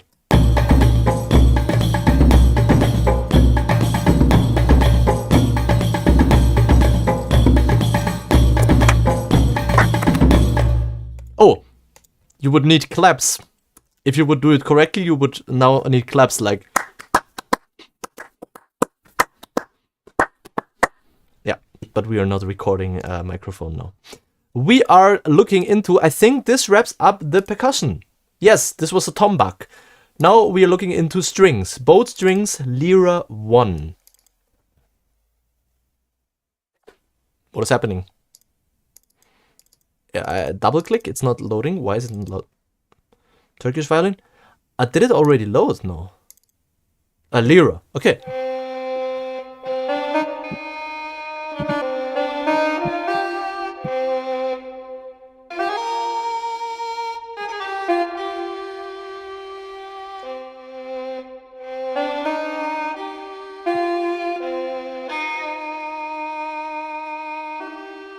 You're kidding. This sound, I was looking for the sound the other day.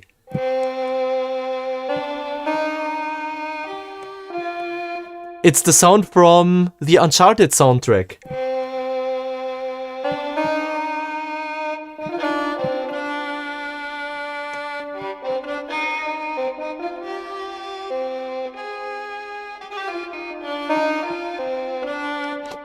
Okay, interesting choice. I think, first of all, let's start by what I like. I like the sound. I love the sound.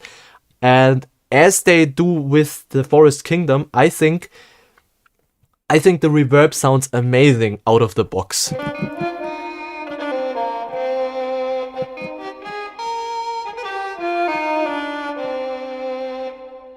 What I don't like is that modulation CC1 is vibrato.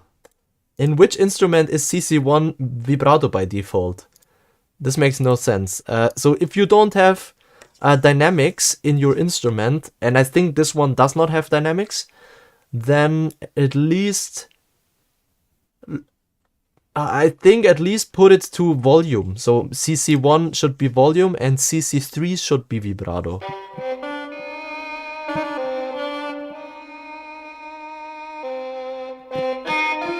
Oh, it's velocity sensitive. That's also an interesting choice.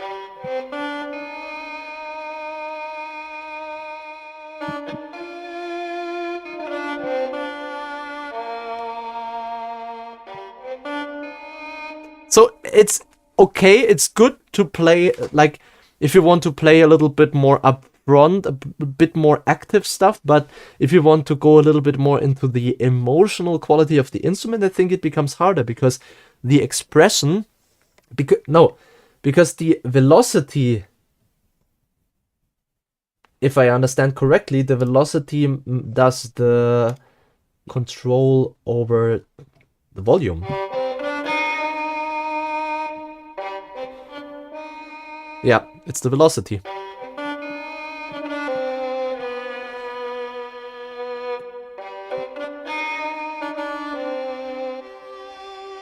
Not too much of a fan of this. So if I want to add dynamics, I have to do it through expression, which, if I have dynamics, I mean, why not put it on CC1 instead of velocity? Or at least give me a possibility to switch it. And I think you don't have the possibility to switch it. I mean, Nigel, if you know anything about this, let me know if you're still there. But as I see,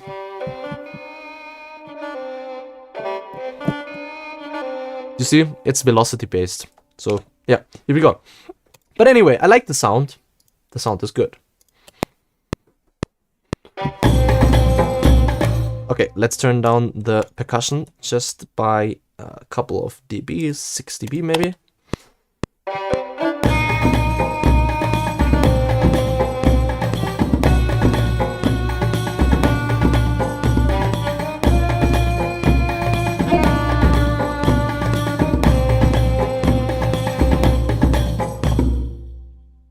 Please. Yeah, retrospective recording is working. Yay! Sometimes it's not working.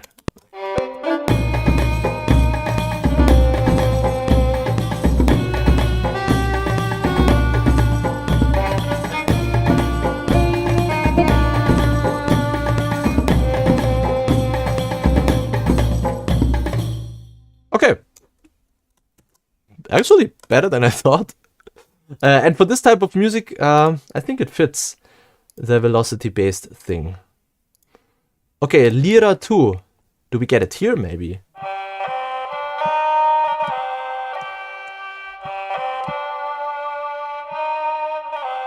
I love the sound. This is exactly the sound that I was searching for the other day.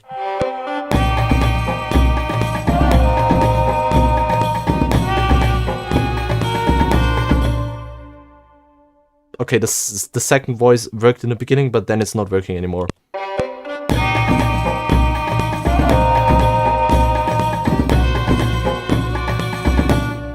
Maybe we have to go up. Let's check.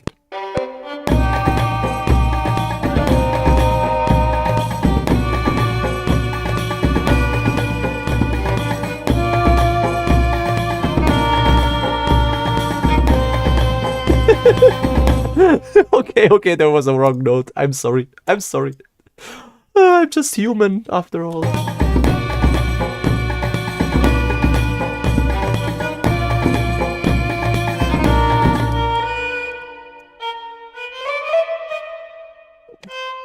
Here we go.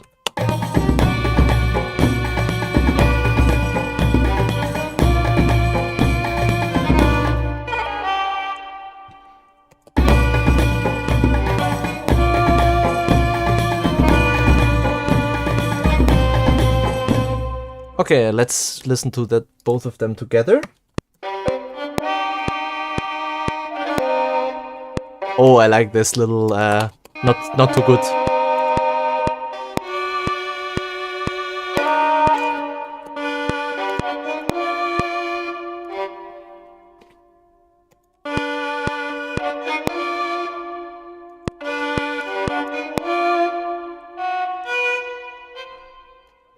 This needs the C. Okay.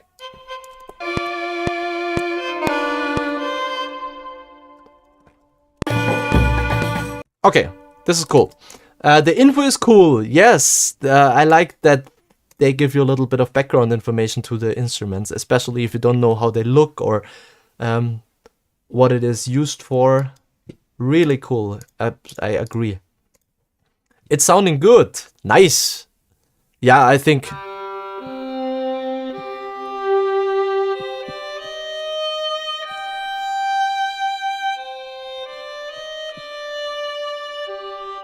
By the way, what is this D-drone thingy? Ah!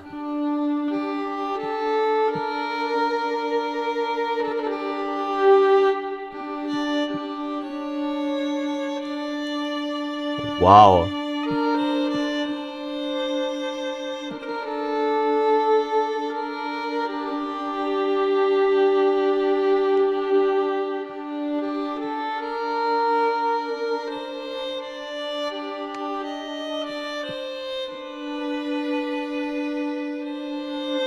By the way, this is the Turkish violin.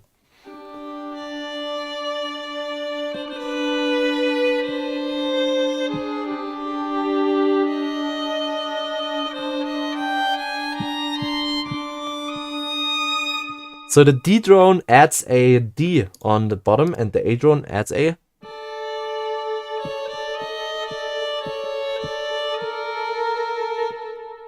A.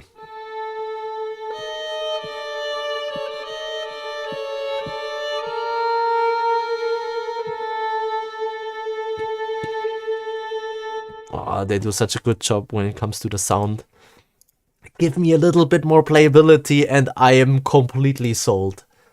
I am like, it's almost there. It's almost 100%. Okay, Baklaman High. Here we go. Ah.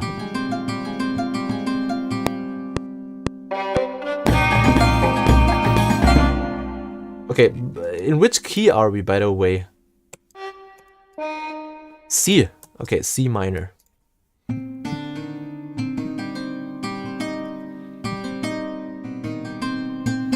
Okay, what is this? No pick?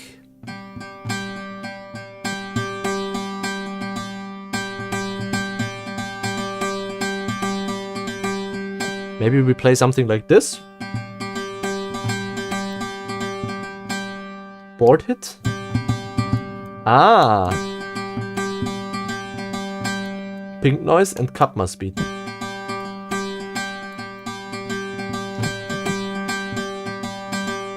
That's right.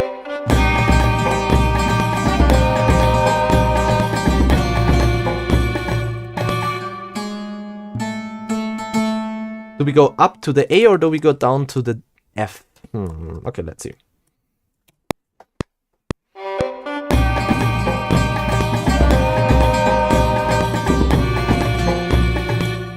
F sharp, sorry, F sharp. Maybe a little bit of concentration. CO2 ppm 1350. Maybe I should think.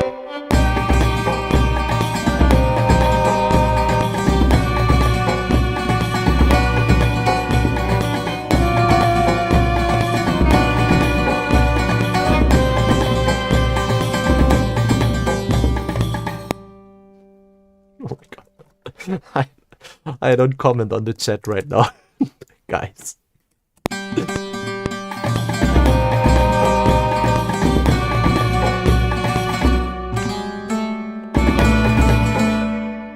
Now we go to the chat.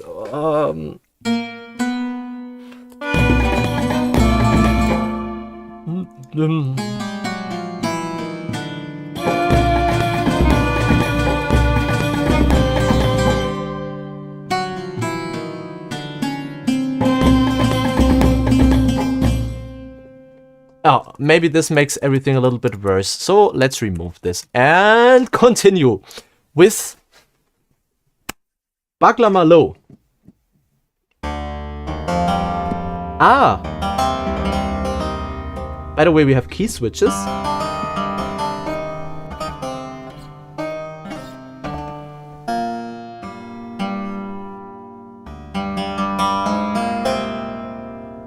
How does this look like? Ah, okay, it's like a oud type of instrument. Popular in Turkish countries such as Turkey and Azerbaijan. It is sometimes referred to as the saz. Ah, it's a saz. Okay. I have done a project with a saz player once.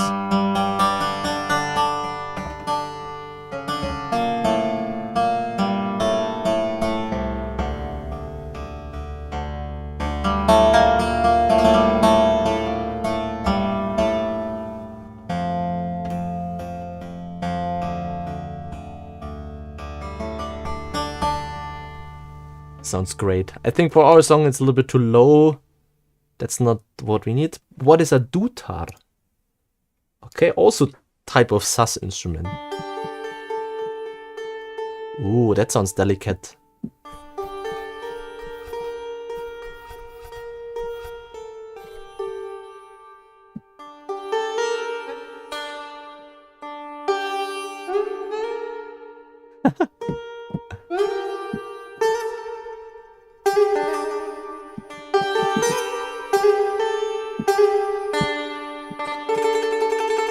Oh yes, I like this.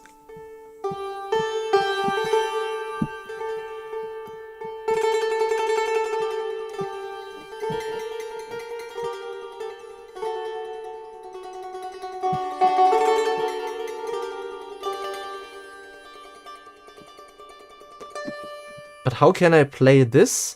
Hold the key down here and play the volume at the same time. Guys, how do you imagine this?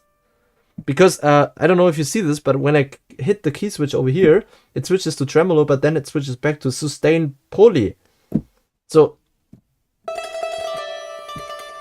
I understand this comes from like a performance type of perspective, but I don't know if like this setting.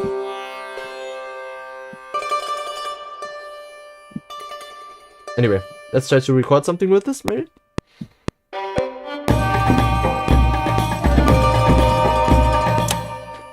No, I think for the for our piece, there's already so much going on, and we don't need too much. In this direction, at least, from the sound of, from the strings. Okay, so let's continue with the corpus. Corpus.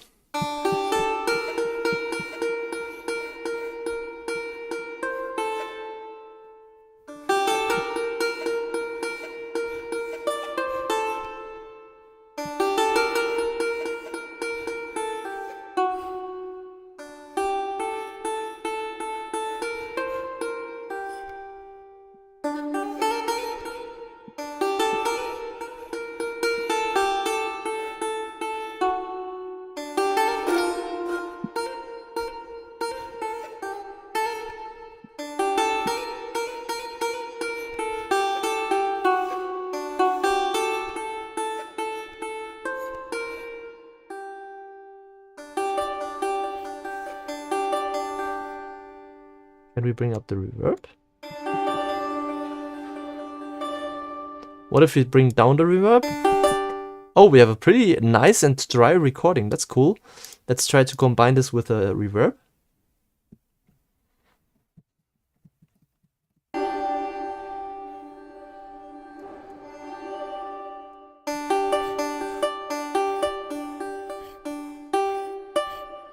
Very large hall. Maybe this one. No, we need an even larger hall. Random halls, large hall 1. In case you're wondering what I'm doing, I have the dry signal from the ancient era Persia now, and I want to try it with the lexicon reverb. And I am searching for an ultra long reverb, but I think maybe we're gonna use the black hole instead. This one.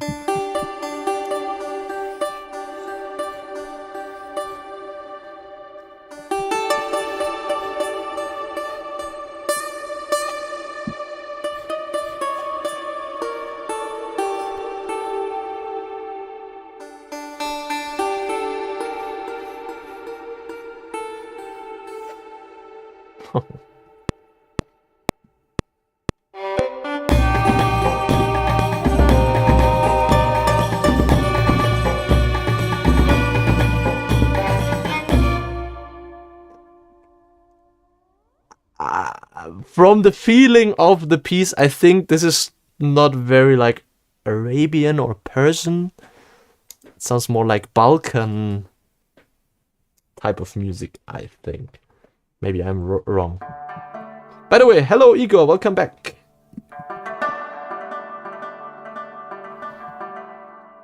The Rabab. Rabab? That's a nice word. Rabab.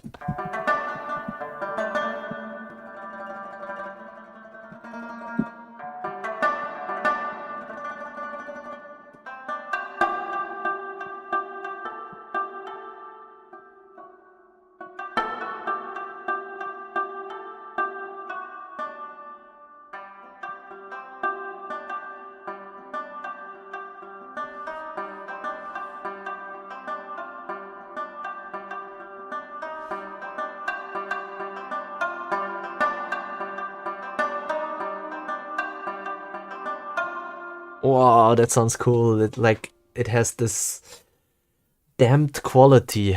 Oh, cool.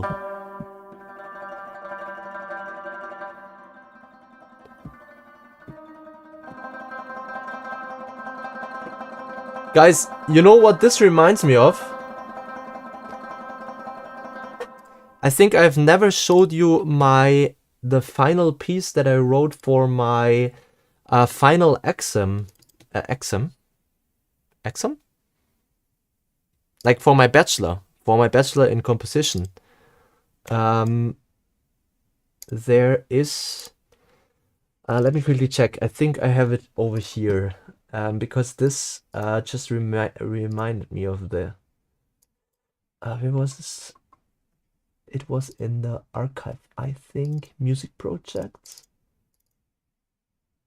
Yes. Yes, here it is.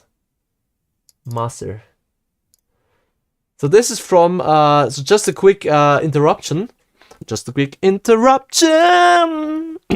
Because this reminded me of a piece that I wrote for my final bachelor project. So I did a movie. I made a short movie. I produced and filmed, and yeah, it was a complete year project. I made a short movie. It was about like 20 minutes long, and it was about a story of a refugee coming from Syria to Germany. And the credits of the piece that I wrote just reminded me of this instrument. So I'm quickly going to show you the credits of the bachelor piece that I wrote. Here we go.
Wow.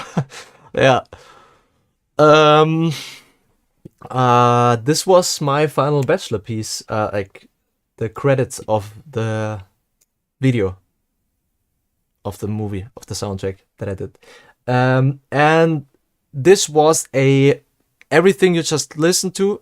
Almost everything was recorded live. So I brought together students because I didn't have a paid orchestra back then. So I asked a couple of students and friends if they want to join a recording session, and I had a recording session with, I think it was a chamber orchestra, 20 people, something around this.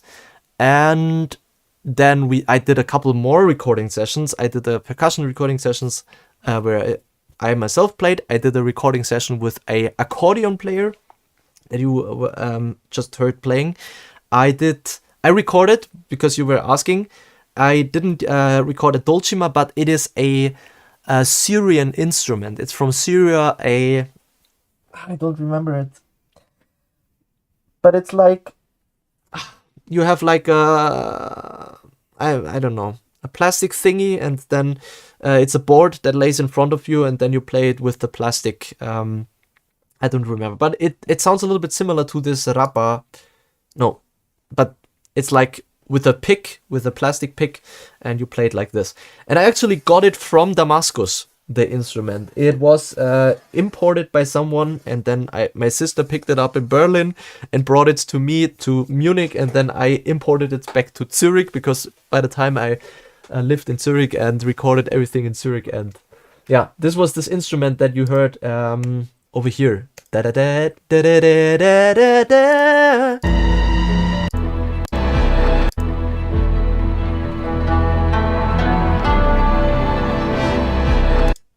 And also in this soundtrack, I think I also used it. Yeah, here.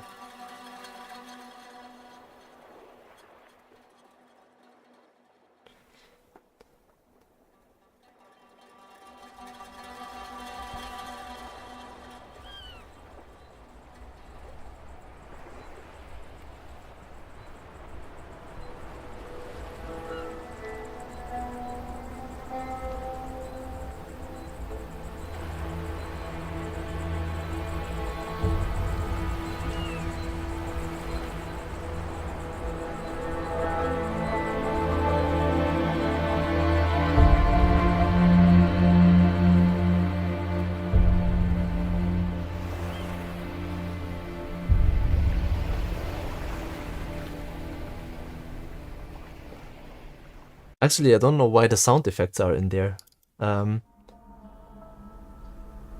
Was this the one? Ah, that was the one I wanted to show you. Yeah, the one where I picked with the instrument. So I had the instrument lying in front of me, and I like recorded a couple of tremolos, and yeah, this one I wanted to show you. String, the orchestra is again a live recording.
Huh.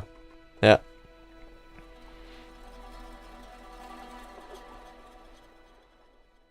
Yeah, but that's interesting. How I would do it differently today. I mean, that's always we listen to stuff, even if it's only like, it's already 3 or 4 years ago, I think by now. Anyway, but I just quickly wanted to show you that. What is happening in chat? I'm back. You still there? Yes, we are. We are checking out Ancient Era by Ancient Era Persia, and we just got. I just got like distracted because this sound, the rub-up, this reminded me of the piece that I wrote for my final bachelor project, and now I just showed the final bachelor project because I've actually never shown that before. All right, but I think this wraps the rub-up. Let's move on. Brazil is getting... By the way, I wrote you a message. Brazil is getting a beating from France, and it's not worth it. I just say 7-1. Santor. Oh, this goes in the direction that I meant.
Wow, this has more of like a innocent character.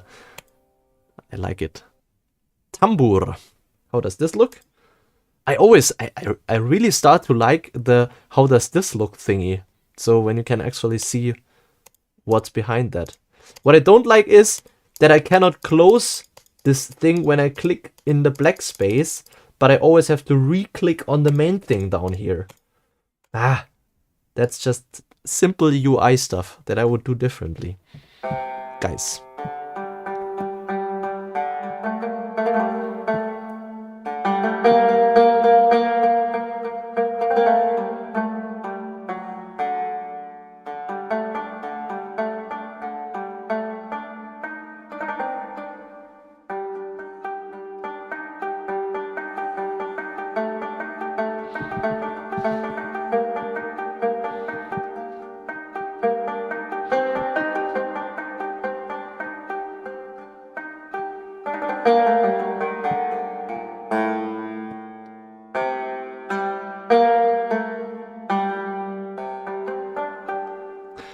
Just because I just read the comment about $250.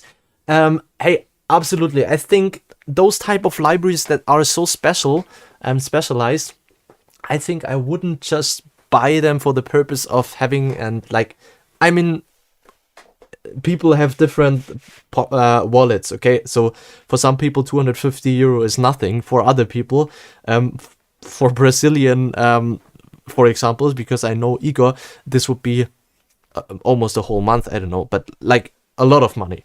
So talking about the price, when I buy a library like this, then I buy it because I have like a project, for example, where I need Persian instruments or Arabian instruments, and because these libraries are more specific and go more into depth with the instruments themselves and with the sound.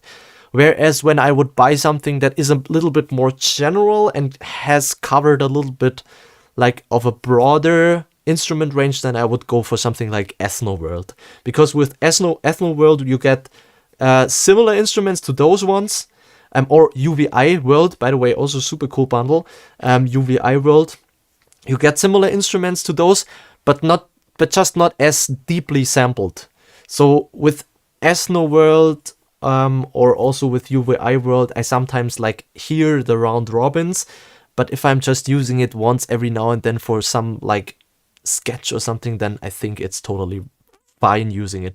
But when I go in depth, and I have had projects, for example, I worked on a project where we wanted a little bit more of Brazilian Amazonas sounds, and I was writing with that the other day with Igor. So for this project, I got paid, so I knew, okay, I can like spend some money on it. I bought the Amazonic series, which covers a lot of amazing instruments from the Amazonic forest. So yeah, it's always, I would always think about it like that. I think I wouldn't just buy ancient era Persia for the sake of having fun with it, but if I actually need it for a project, or if your wallet allows it to do it. So, but not like an impro instant, like, yeah. I think you know what I mean.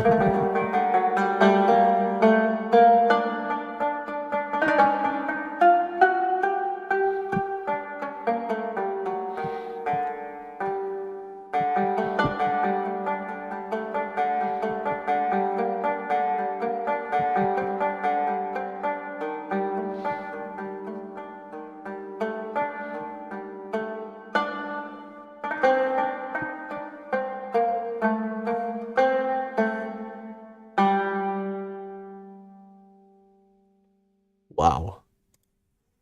Okay, now let's continue with tar. This one, yes.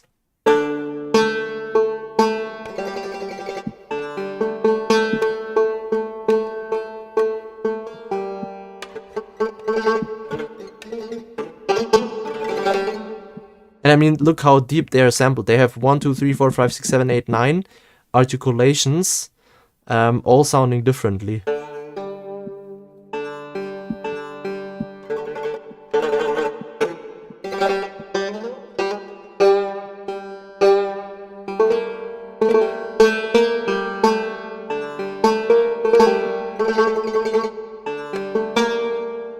My biggest critique is that the key switches don't stay.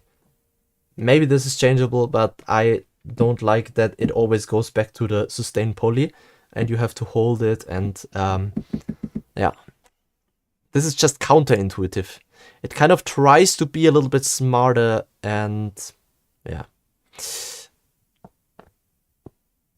Okay, we have a Turkish oud. Oh, that sounds cool. Very warm in sound.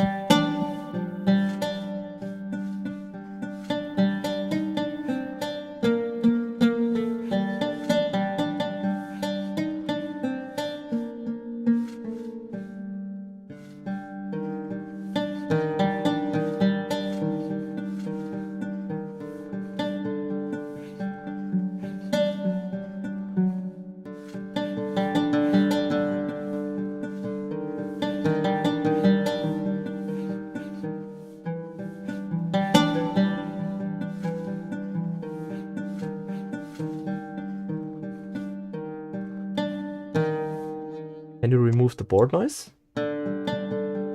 Yeah. Bring up the reverb. Also, can you change the reverb type? So can you, for example, say long reverb or short reverb? No? This, I think, is... Maybe I'm not seeing it, but... Tune. Okay, tune is always something I stay away from because it's a little bit more advanced, and typically it takes a little bit of time to getting used to. So we will not go into the tune thing. But I don't see an option for the reverb. So you just have to use what they suggest. So no like length or anything to change. Okay. Oh, now we come to the woodwinds. The Armenian duduk.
Okay, I love the sound, but the playability with the velocity making the modulation not something I like.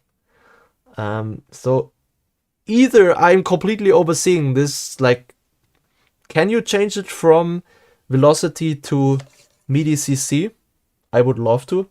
If not, then I would have to get used to it.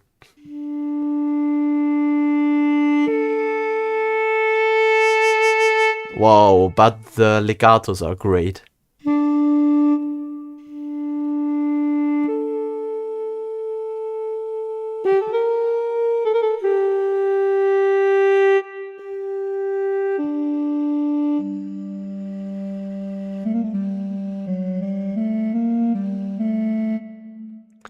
You know what?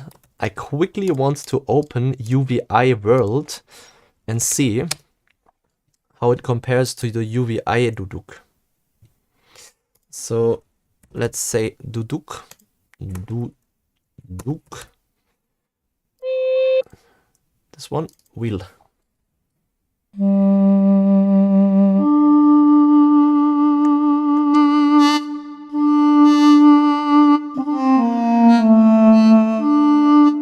Okay, now, you see what I mean?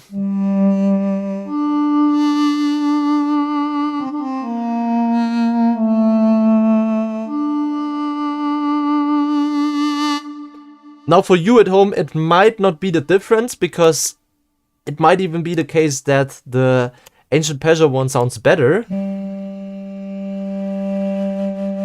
because it evolves and has like this vibrato that it adds in the end. But the actual playability of UVI World, I can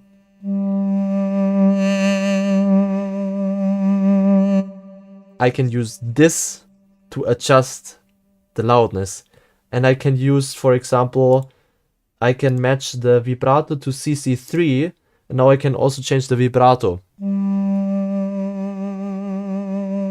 Okay, the vibrato doesn't sound as good as with Persia. I mean, that's a played vibrato, and the other one is just a artificial vibrato.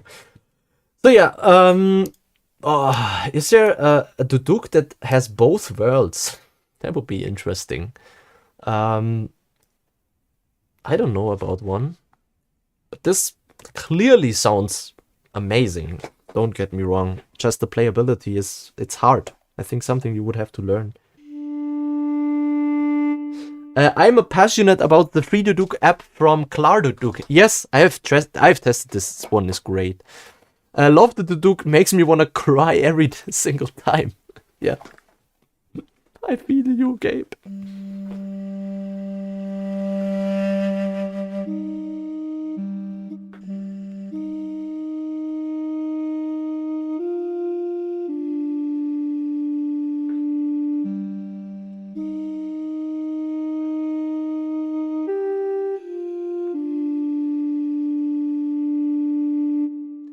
The Duduk would be one of these instruments where the C board would make a lot of sense. So when you like press the key and then you start wobbling,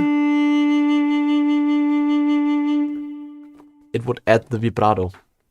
That would be cool. Yeah, but sadly we don't have it. All right, breathing noise.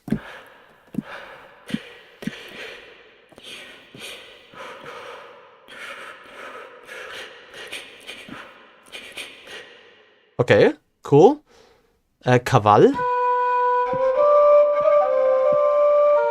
Oh, that's one of these flutes. Yeah. Big kind of chromatic end blown flute traditionally played throughout the Balkans and Turkey.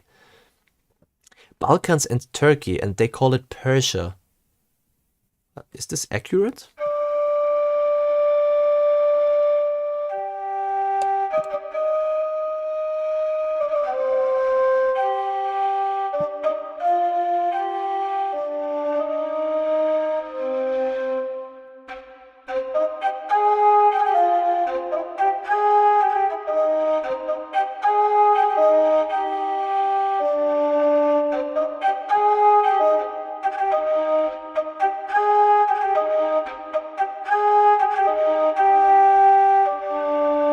Love the quality of these more indirect sounds. Cool.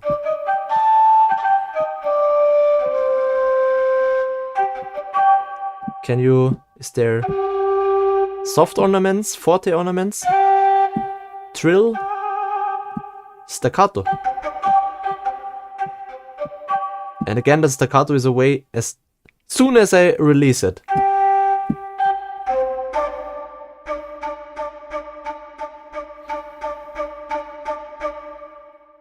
How about round robins?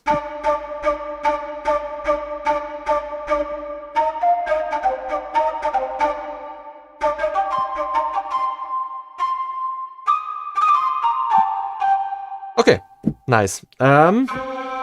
Legato falsetto.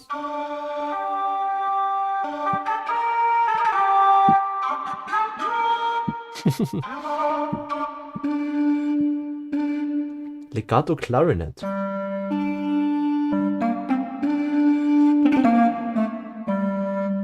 A lot of interesting sounds coming from this. Now, yeah, see you later. Bye bye, Aryan.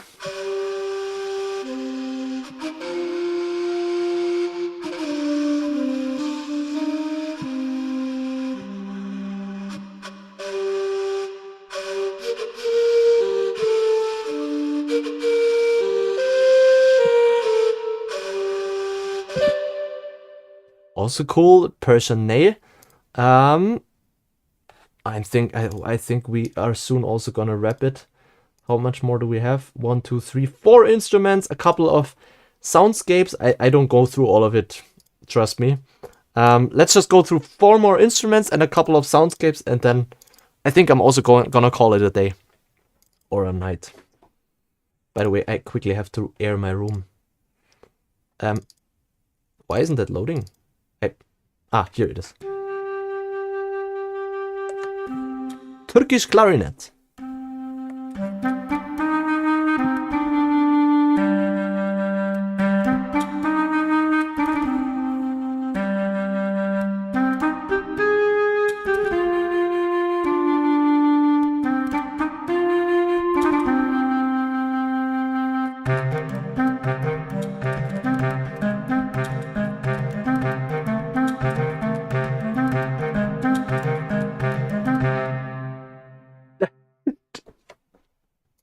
I love this reference. Turkish May?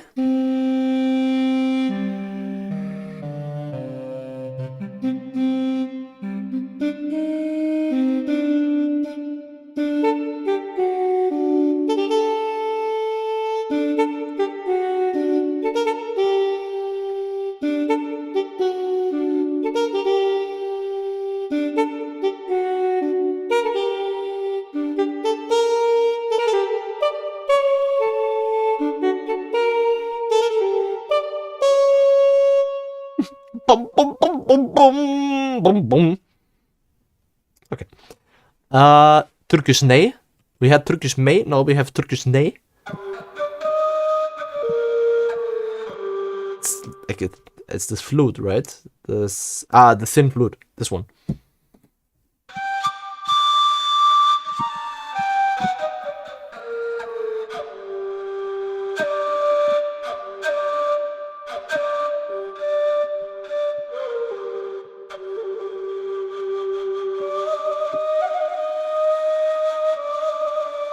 Oh, I love the short trill.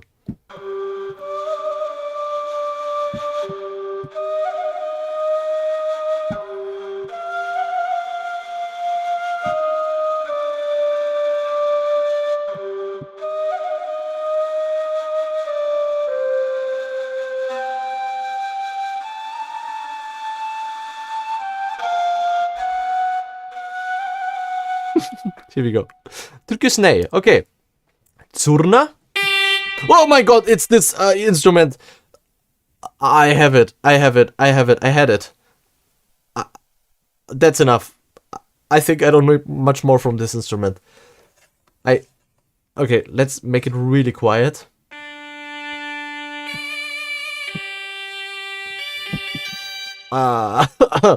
I have friends from Syria, and they sometimes listen to wedding music, and the wedding music always has this instrument in it, and it gets so annoying so fast. Yeah, no, it's fine. Okay, we will skip loops and phrases. I believe there are amazing things in there. I mean, I'm sure Best Service has walkthroughs on them, so let's quickly check out the soundscapes. Akashic Records. Are we already in there? Also, why can I not? Ah, here, okay. Okay, great. Let's just hold the chord.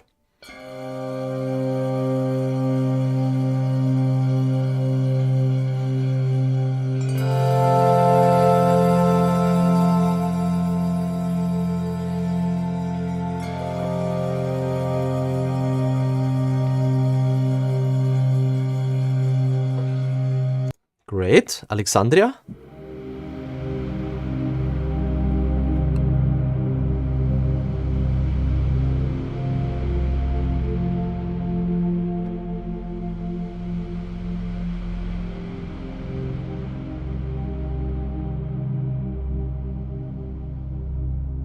Oh wow, we can add the C and remove it.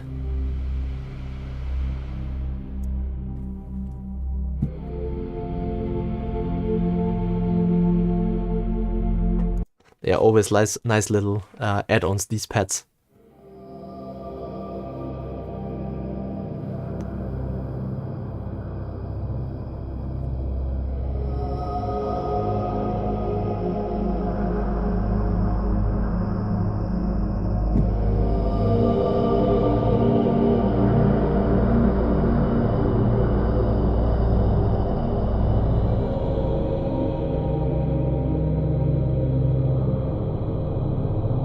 I always feel like when I play pads like this, it's a weird feeling because I like the sound, but I always feel a little bit guilty because it feels like cheating.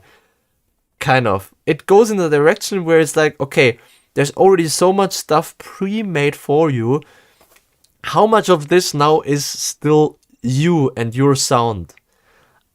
As much as I like what I hear, I'm always a little bit torn for the back because I'm like, okay, I see it, but then also like it's maybe a nice starting point for someone who has never done this, but I much rather when I like design my own pads or my own synths and then I do like cool combinations of real recordings and maybe go out into nature, record a little bit, and then bringing it together with synthesizer sounds. It feels a little bit more like me rather than this sounding amazing. And yes, this goes very much because I just read the comment in the chat. The same argument is being made on the AI side as well. And that's the same thought that I have about AI. So how much of this is me when I compose with something like this? Yeah. But I have heard those names before. Caverns of Winds, I think. They were in Forest Kingdom as well.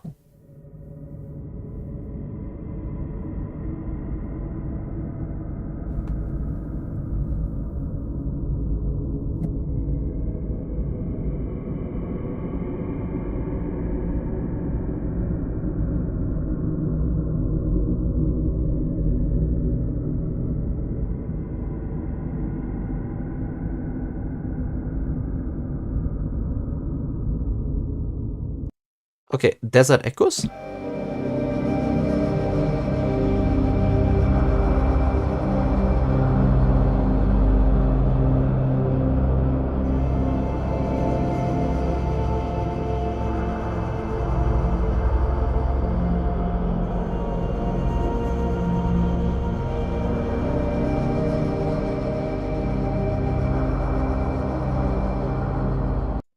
Desert Ghosts.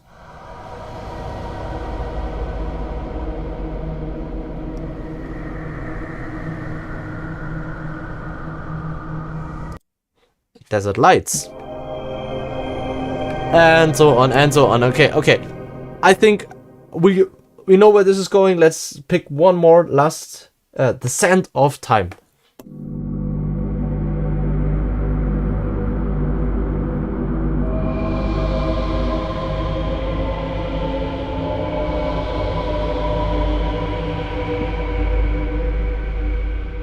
Maybe if you have to get the job done real quick and you just need a pad for something and then...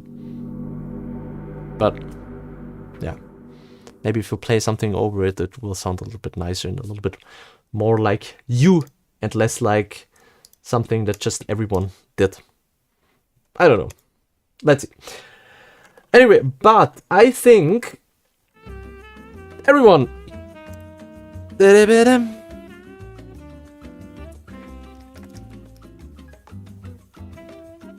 Do you have any more questions? Because I think this wraps ancient era Persia. And not only does it wrap ancient era Persia, but it also wraps, it slowly wraps our nice little stream. So let's do a quick last Ask Me Anything, or let's chat real quick and then let's call it a night.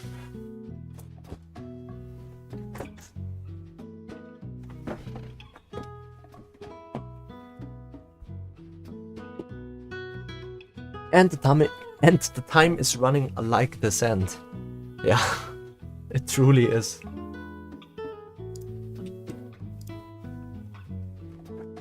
We have been live for 3 hours. What? Okay. But I'm so happy that we could finally listen to your pieces, and yeah, I'm happy if it brought you a little bit of help, and maybe, I mean, if you have further questions or if you want more feedback or anything, like, you can always just post it in the Discord server. You know about this, and you know what I think is really cool, seeing those names in the chat right now. We have GP, Jan was around, we have Gabe over, we have Arian, we haven't had Jaxi around, but it's so cool that you all found the way over to the second channel, because this was really a little bit of, yeah, it's a fresh start kind of, and I don't know, I never see how many people are watching. That I'm glad about this, because then I would freak out if it's too less people, then I would be like, oh, only 2 people are watching. No, I don't really care, but when it's becoming more people, the stress is getting a little bit higher. So I rather not know how many people are actually watching, because then I'm like, okay, we're just the 5 of us and everything is good.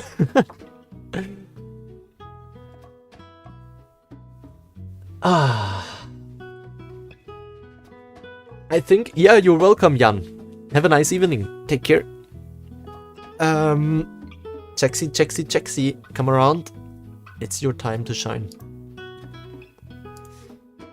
I will quickly... Jaxi, come to the live stream now. Guys. I think I'm gonna close the door again. And then... it's night time.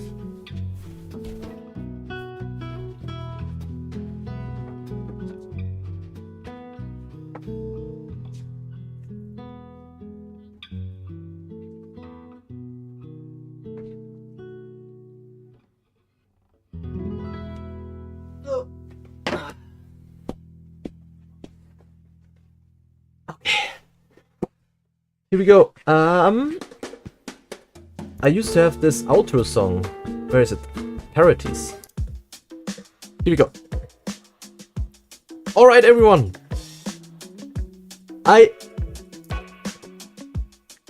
That's the outro song. Here we go.